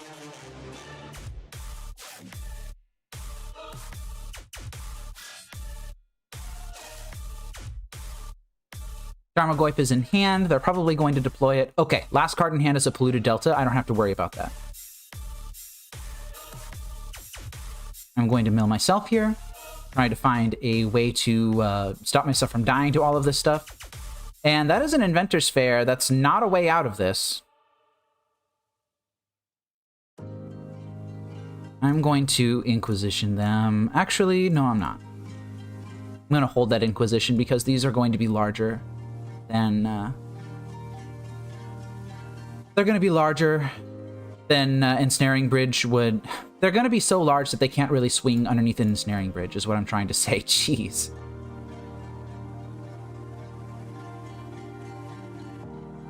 Okay, let's get a little bit lucky here. Assassin's Trophy will not do it, actually. I need to get a better draw than that.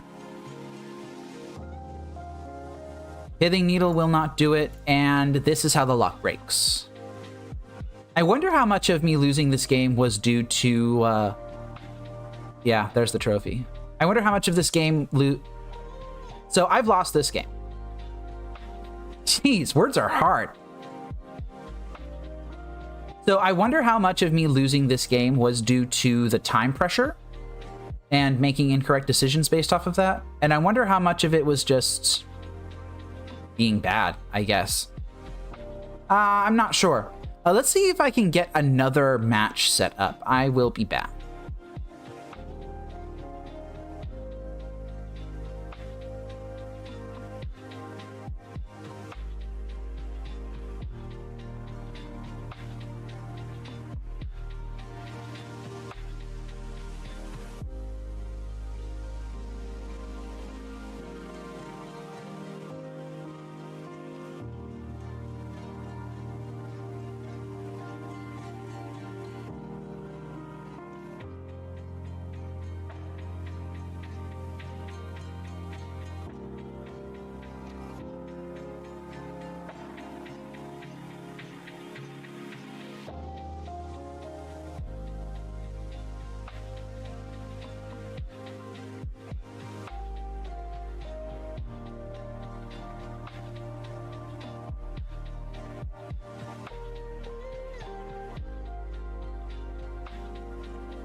Okay, we are going to spectate a game. If my client doesn't crash. So this is not match 4. This is spectating, actually.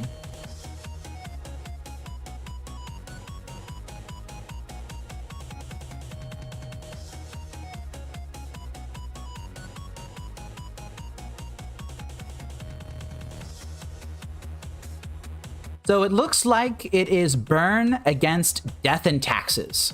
This is a really interesting matchup, actually. This matchup, a long time ago, used to, well, Death and Taxes specifically, well, they played Aether Vials, of course, but they also used to play Cat Jesus, who is, his real name is Leonin Arbiter, I believe. And it is a 1 and a white 2/2 bear that stops people from searching their libraries unless they pay 2 to negate the effect. And there were all sorts of weird interactions that you could have with Leonin Arbiter, and blinking it with things like Eldrazi Displacer to make people pay and then have them have to not fetch anyway. It's just wild. That's why the deck plays Ghost Quarters, is so that you can just use it as a strip mine.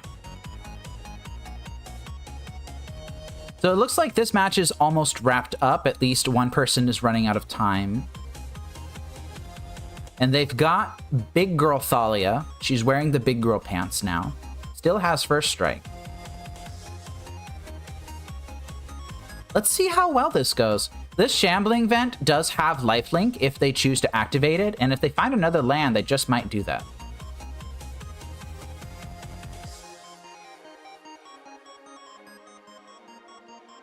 And thank you for the vote of confidence, Derek. I will absolutely be keeping up with Lantern. I think I'm going to be releasing at least one Lantern video every week.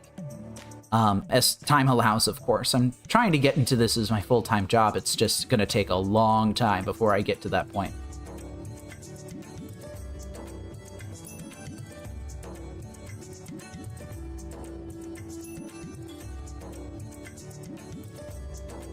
So the opponent is swinging in with Thalia. The, the Burn player here, Full Pip, they could block with Goblin Guide, but I'm not sure how good of a decision that would be since they need to be pressuring their opponent right now. Let's see if Sam Squatch has that 4th land that they can use to activate Shambling Vent. I feel like they would have played it by now. Basic Swamp, Basic Plains. The Caves of Koilios The Caves of 𝗟𝗩𝗘, I believe, actually, tells me that they are on the Eldrazi Displacer build. But I think Full Pip's going to win here, and it's not even going to be because of time. Okay, they're at 7. They've got a skull crack pointed at their face. They're at 4.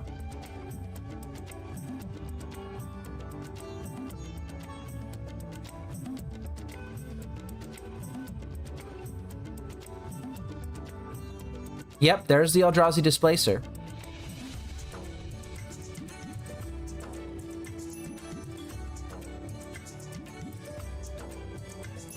Yeah, that was just the incorrect timing to be blinking the Goblin Guide. You wanted to be waiting until the Goblin Guide had been declared as an attacker, and then if they weren't declared as an attacker, then just blink it on the end step or something. You are the critics. They're at 1. Caves of 𝗟𝗩𝗘, whatever, is now completely shut off. Unless they tap it for colorless. So that means that they cannot activate Shambling Vent. 𝗟𝗓𝗡 is in real trouble right now.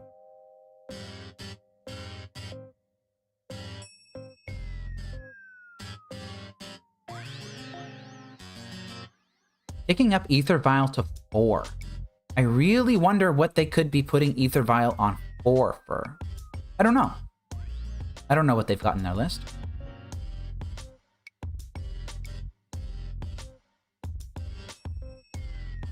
Is this a Thought-Knot Seer? No, it's just an Eldrazi Displacer. Are they going aggro? I am very surprised here. What's their plan? What are they trying to do? I'm not sure it matters much anyway, because Full Pip will have 3 cards in hand at the beginning of their next turn. And if any one of those cards is so much as a Rift Bolt, then 𝗟𝗓𝗡 is dead.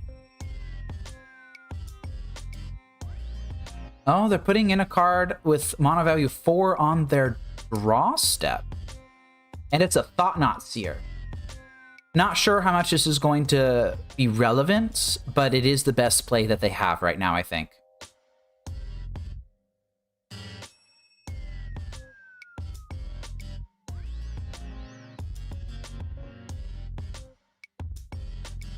Okay, Skewer the Critics went into exile. And it looks like they revealed Skewer the Critics, Bloodstained Mire, and Path to Exile. And now Full Pip is casting Path to Exile on that Thought-Knot. They're going to get an additional draw here. So yeah, that Thought-Knot Seer activation at that time was actually relevant.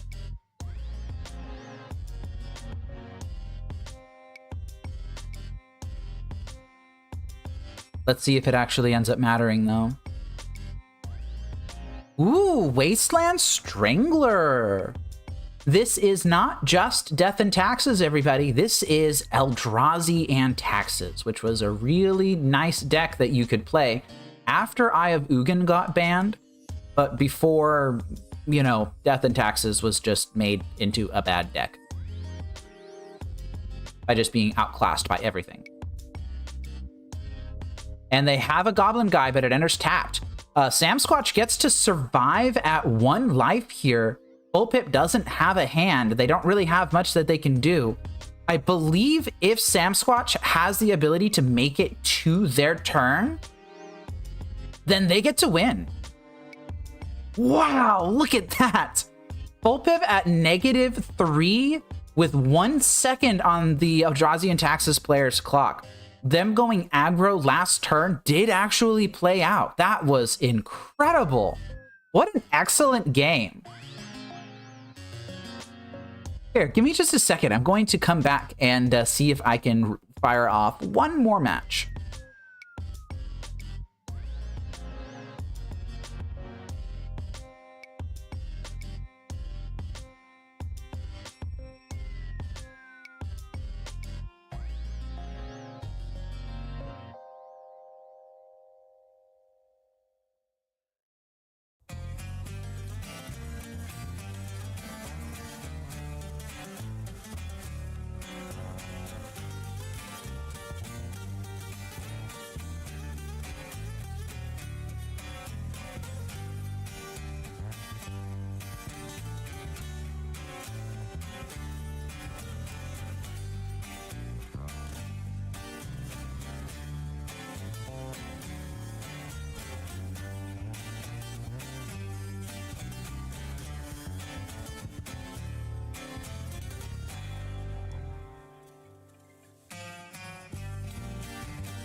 All right, we have started match 4 versus Sam Squamch.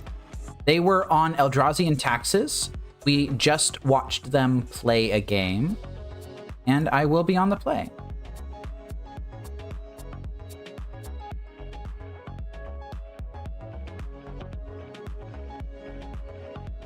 I like this hand. I'm going to keep it.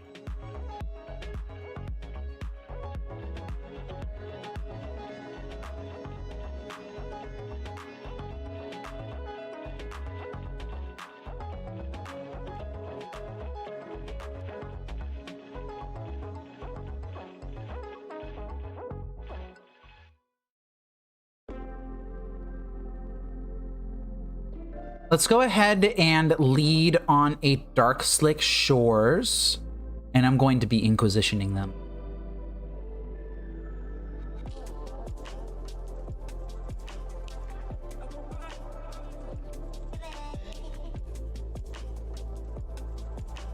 Okay, what do we have here? Ether Vial, Flicker Wisp, Tidehauler Sculler, Wasteland Strangler, and a bunch of lands. I think I'm going to take the Flicker Wisp out of this hand. And I will pass back.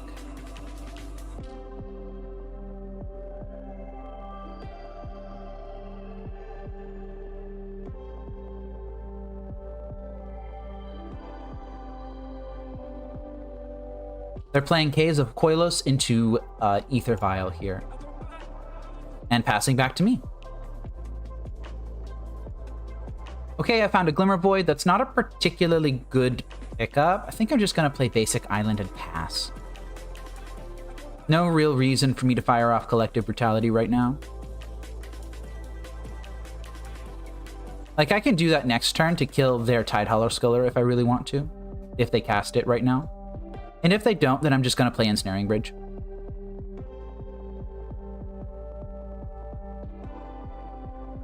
Eldrazi Temple. So they are not going to fire off that Tidehauler Sculler. Looks like this is a Wasteland Strangler instead, just as a 3-2. That's fine.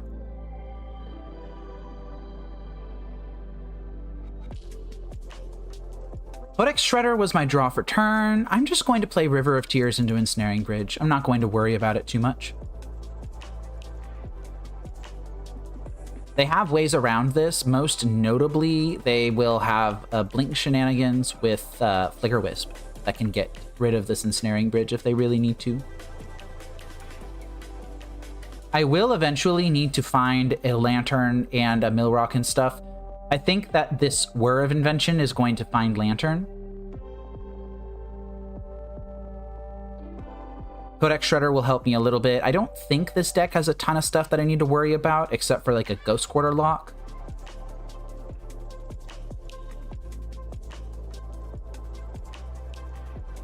Okay, and it looks like they put Ether Vial on 2, and they might be passing turn to me, which means that if they activate Ether Vial, yeah, they're not doing it though.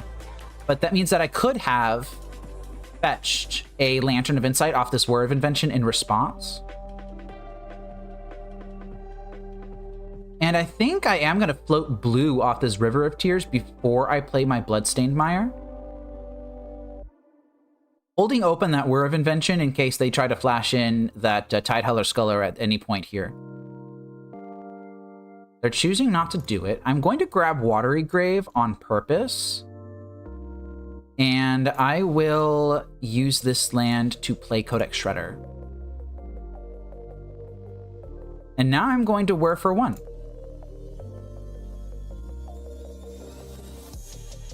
Maybe this gets eaten by a Leonin Arbiter.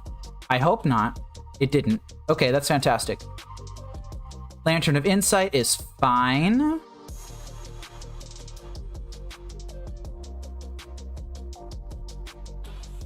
And now they've got a Ghost Quarter on top of their deck. I'm not particularly worried about that.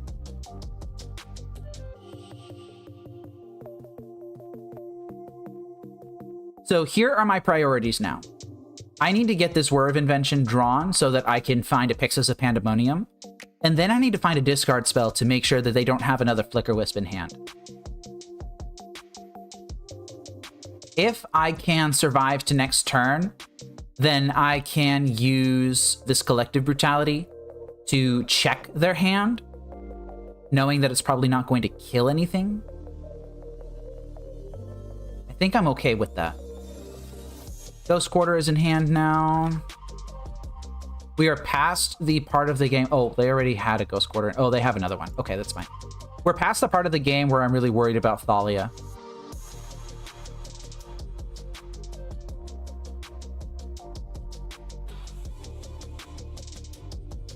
So old Lantern control lists used to run as few as 17 lands, and getting hit by Thalia just hurt so badly. But one of the things that the community has realized over the past, I don't know, year or like year to 10 years is that you want to be running more lands. And I'm running more lands. No, I'm not going to bother with Ghost Quarter here. Gonna keep that whir on top of my deck where it belongs. Thank you. And running more lands is just useful in so many different situations. You don't need to be taking time off to find lands like you would in older builds. Thalia doesn't wreck you as hard because you can just play lands and power through her.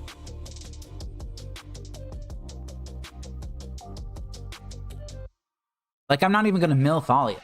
If I had like one land in play or something, then yeah, I'd be milling Thalia, but I'm not worried about it.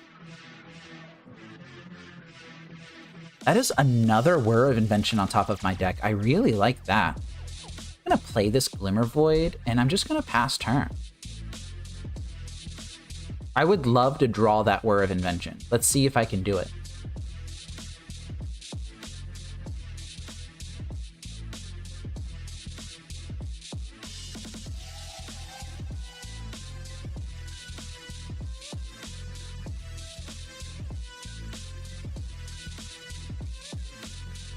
And they're choosing to do nothing here. If they uptick this Ether Vial to 4, then that means that I don't have to worry about an instant speed Flicker Wisp anymore.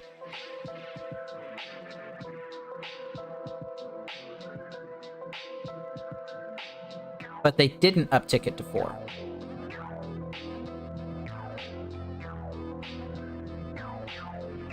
Instead, it looks like they're just going to slam Thalia here. I'm going to let that happen. So Thalia does make my Whir of Invention cost 1 more to cast, but Whir has Improvise, so it doesn't really matter all that much to me. I'll just tap an additional artifact or something. I will take a little bit of damage from this Thalia. I don't expect that I will be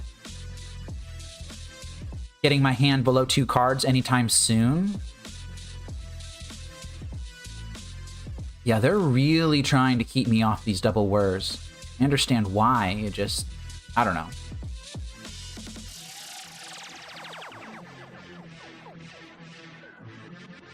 I think I have sufficiently slowed them down. I'm gonna just draw this Whir of Invention.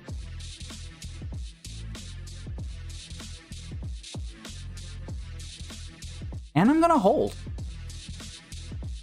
I'm not worried right now. I'll fire this off on beginning a combat if I really need to. I don't want to take the additional 3 from this. I don't think it's worth it.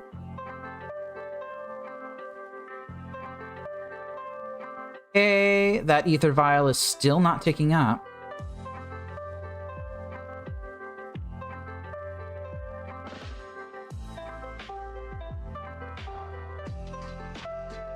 Shambling Vent has hit the battlefield, and let's go ahead and fire this off now.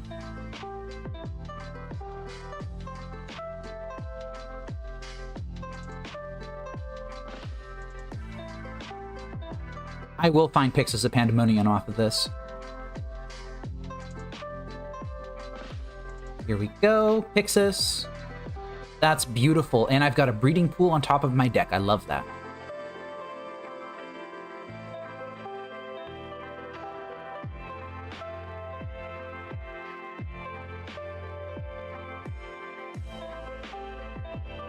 Although I believe I might actually mill the breeding pool trying to dig myself into a discard spell.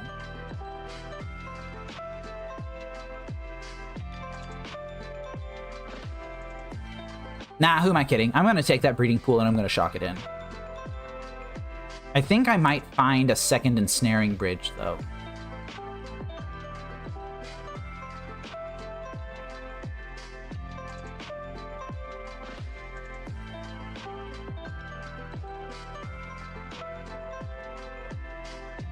So they've just passed to their end step. I really need to think about what I'm doing here.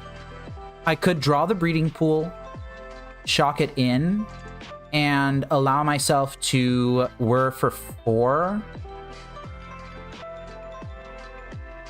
Or whir for 3, really. But pay 7 total thingy things to do it. And find a second ensnaring bridge to insulate myself against something like a Flicker Wisp. Or I could draw...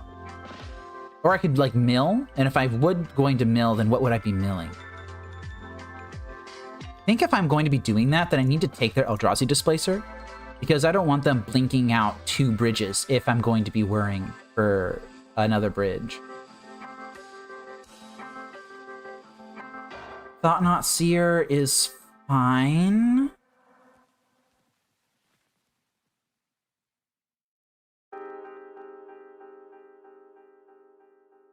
Okay. So they still have the Tidehauler Sculler if they want to use it. They're going to have a Thought-Knot Seer here too.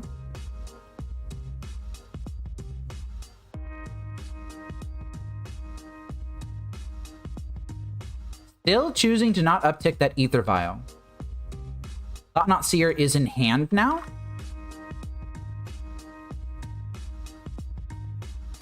And they're moving to combat.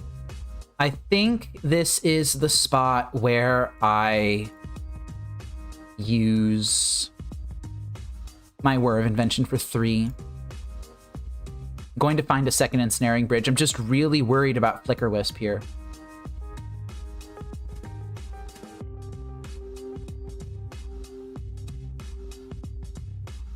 Okay, ensnaring bridge, get down. Inquisition on the top of my deck is huge. I'm going to be drawing that.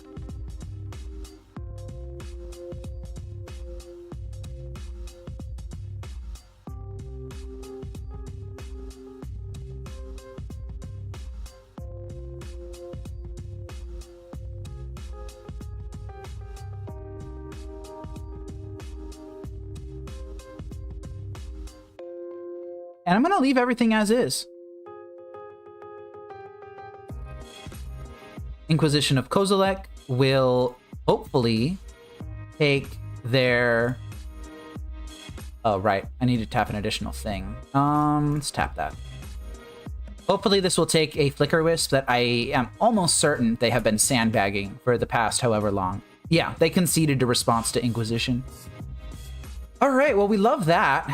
This deck will have access to Stony Silences, but notably, they will also have Kataki War's Wage. I need to be aware of this as I am going into the next games or so. I think Assassin's Trophy I want in. Welding Jars, I'm not actually certain that I want in. They may be playing some sort of disenchant effect, but I don't think that's really what I want to be playing around. I think Kataki and Stony Silence are more of the things that I'm worried about. Quiet Disrepair is not really going to be that good. Unmoored Ego might be okay, but I don't really think it's going to be all that great. And that's kind of all the stuff that I have. Grafdigger's Cage is going to come out, so that's not really relevant. I could bring in the 3rd Pithing Needle, and I think I will. It can name Ghost Quarter, it can name Ether Vial. And if I'm doing that, then I guess I'll take out like a Mishra's Bauble or something. So not bringing in the Quiet Disrepair is a intentional choice. Is it a good intentional choice, though? I could just make a smart choice and bring in Quiet Disrepair. I think I'm going to do that. They have enough stuff that I could hit between Stony Silence and Ether Vial that maybe I want the Quiet Disrepairs, and the gaining 2 life a turn is not nothing. I'm going to side out a Mishra's Bauble and a Mox Opal to do that. Not sure how I feel about this sideboarding plan. I'm not entirely certain what my opponent's list looks like. Just thinking of cards that I could be preparing for. No fatal pushes in my list, notably. If I had fatal pushes, I'd be bringing those in. Maybe wouldn't even be siding out as many baubles, you know? Okay, this is a pretty good hand. I'll keep this hand. I'm struggling to remember if this deck plays its own Thoughtseizes. I'm pretty sure it plays Paths, but I'm not so certain about Thoughtseize. Oh, that's a Lantern of Insight. I don't think I'm going to play that out because I'm really worried about a turn 2 Stony Silence here.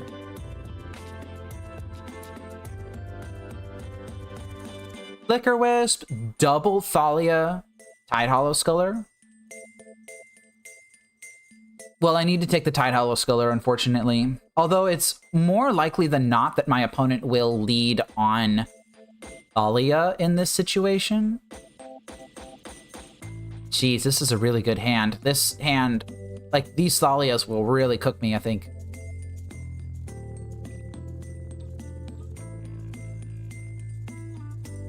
I think I need to take the Sculler. And then I make Flicker Wisp a later problem.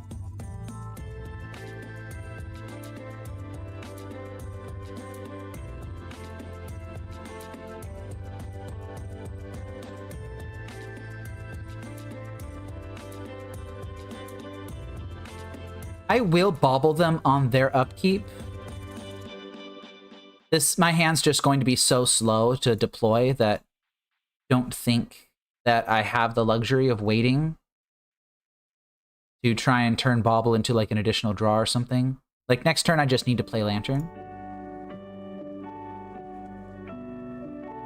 Here comes the Thalia that we all knew about.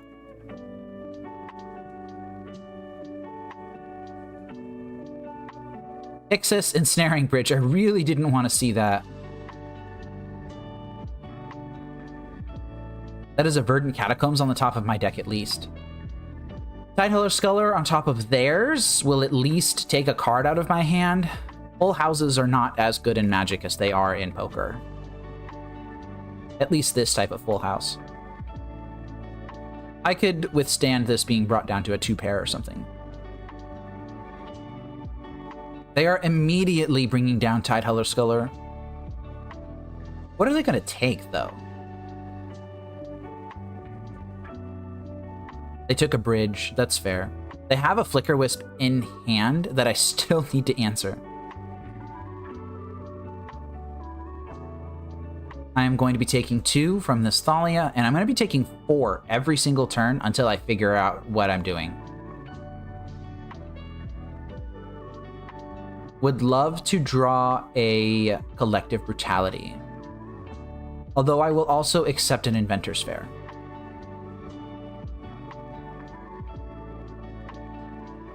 Pyxis of Pandemonium is coming down now.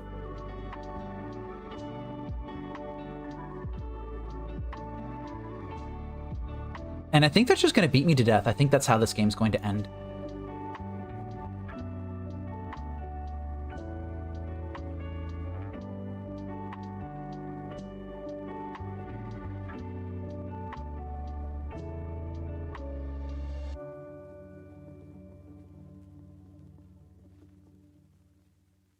Notably, I will still be taking 2 next turn, even if I drop Ensnaring Bridge.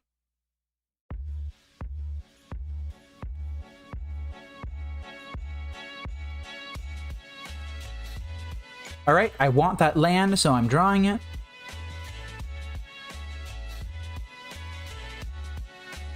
Pithing Needle as the top card of my deck doesn't really matter all that much. I need to fetch a basic swamp here, unfortunately. And there's the Quiet Disrepair.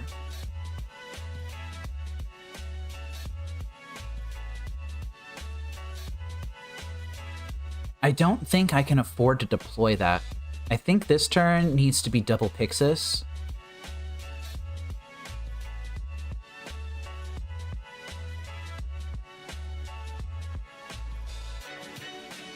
And then I can try and dig myself into a discard spell of some sort. Wasteland Strangler on top of their deck.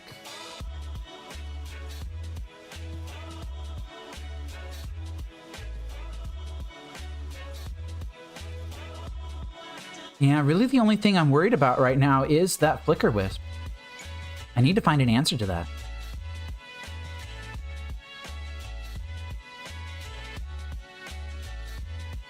Oh, they just have lethal. They just have lethal. And let's make sure that they can see the line. They need to play Wasteland Strangler right now. Instead, they activated Shambling Vent. That gives me an opening. Because I'm going to fall to 5 here. But next turn, I'm going to drop this Ensnaring Bridge. That does give me an opening.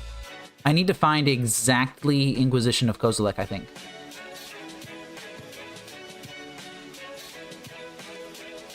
But if I do find it, then I'm in much better shape. Okay, so my plan here is I'm going to next turn, hopefully draw Inquisition of Kozilek or something like that. Then I'm going to drop Ensnaring Bridge. Ooh, that's a Collective Brutality. Do I want that? Not really, actually. I think I'm going to get rid of it.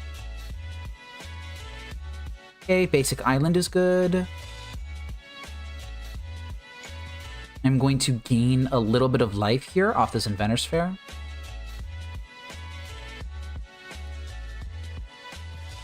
And then I'm going to drop this Ensnaring Bridge like I said I would.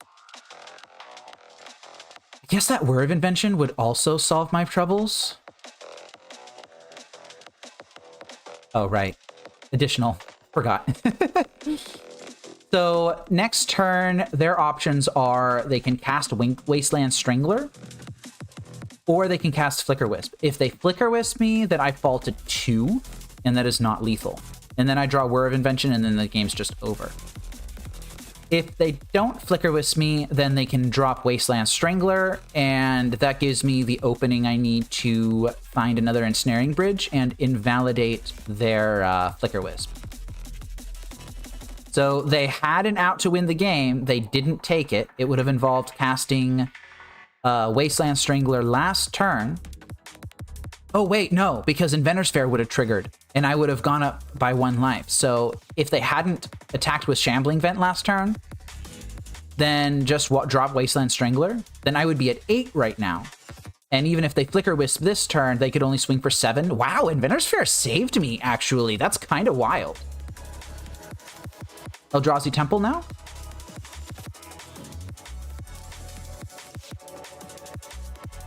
Okay, I guess I had this in the bag the whole time, and I just was not smart enough to realize it.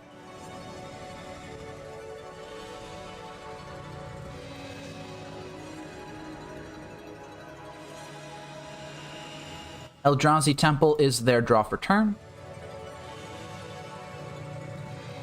And I guess this whole thing that I was talking about earlier about drawing all of these lands, having all these lands in the deck, is really paying off right now.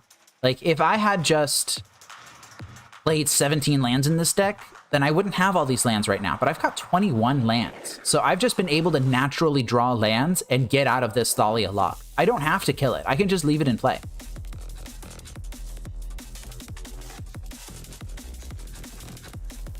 They could kill my Tidehauler Sculler. They kill their Tidehauler Sculler and put an additional card in my hand. I just don't know how good that's going to be. Are they going to kill Thalia? Nope, they're not going to kill Thalia. Okay.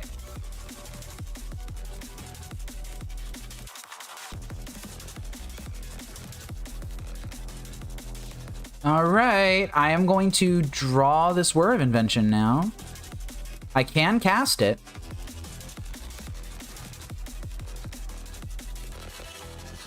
And I'm just going to pass turn. I don't need to do anything else right now.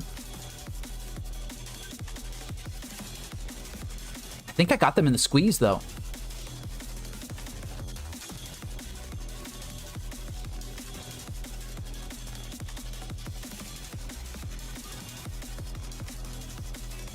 Godless Shrine is coming down. And what are we casting here? Looks like they are just doing the Flicker Wisp right now. I am going to fire off this Whir of Invention now, then.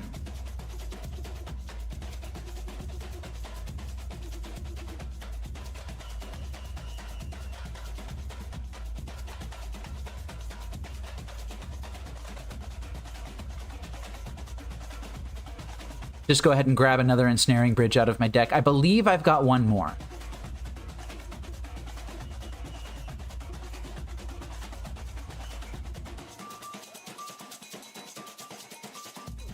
And there it is.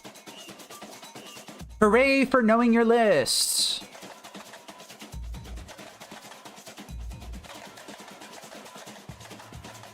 Okay, Flicker Wisp is no longer a problem. I cannot allow them to draw that Eldrazi Displacer, unfortunately. So, I'm gonna have to get rid of it. But this game's in the bag now. Shambling Vent's fine.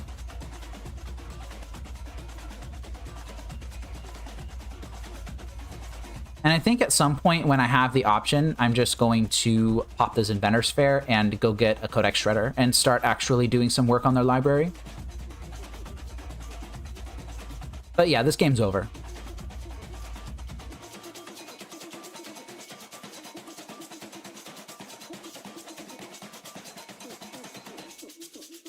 Hello, Gloria. I am playing a new format today, Prefire.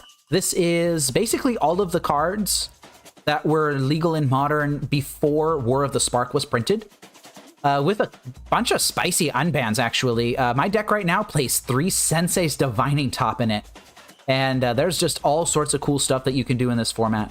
Today, we've played against blue, like Esper Control. We played against Burn. We played against a Sultai mid-range deck featuring Jace the Mind Sculptor that absolutely wiped the floor with us. And right now we are playing against Eldrazi Taxes, which is another classic Modern deck from old.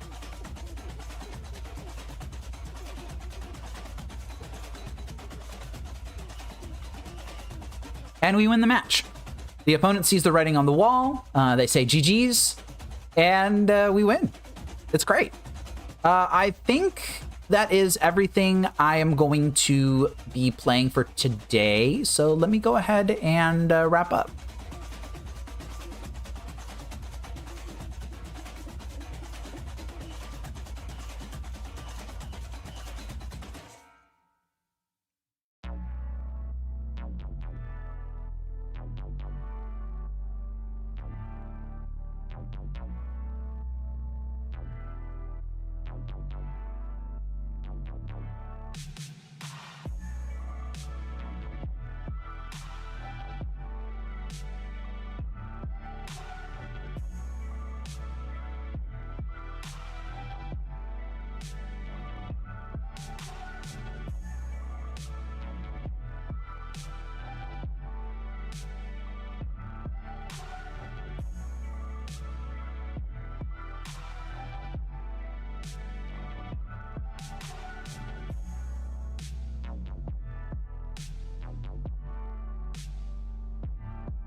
So that was a small showcase of the Prefire format. I had an absolute blast playing this deck.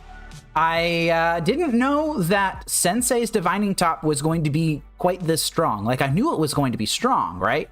But that one match that we played against Esper Control, where I just dug, geez, I must have seen like 15 cards off of this top between that and the Millrocks, trying to dig for an out to their Resolved Vendilion Click.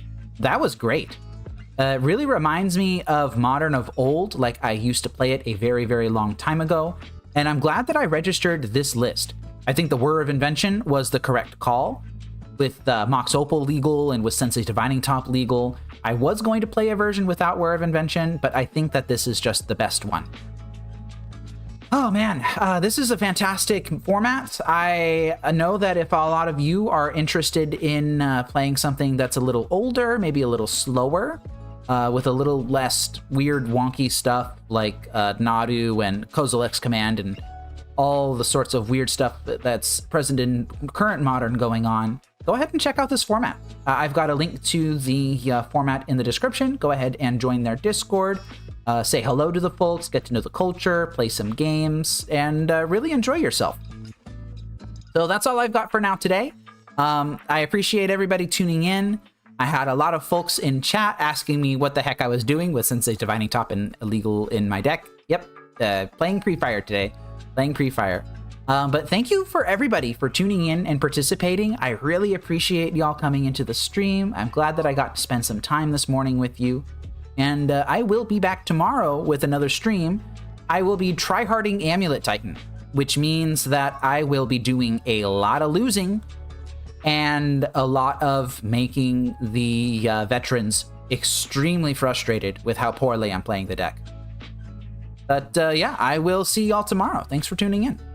Take care, everybody.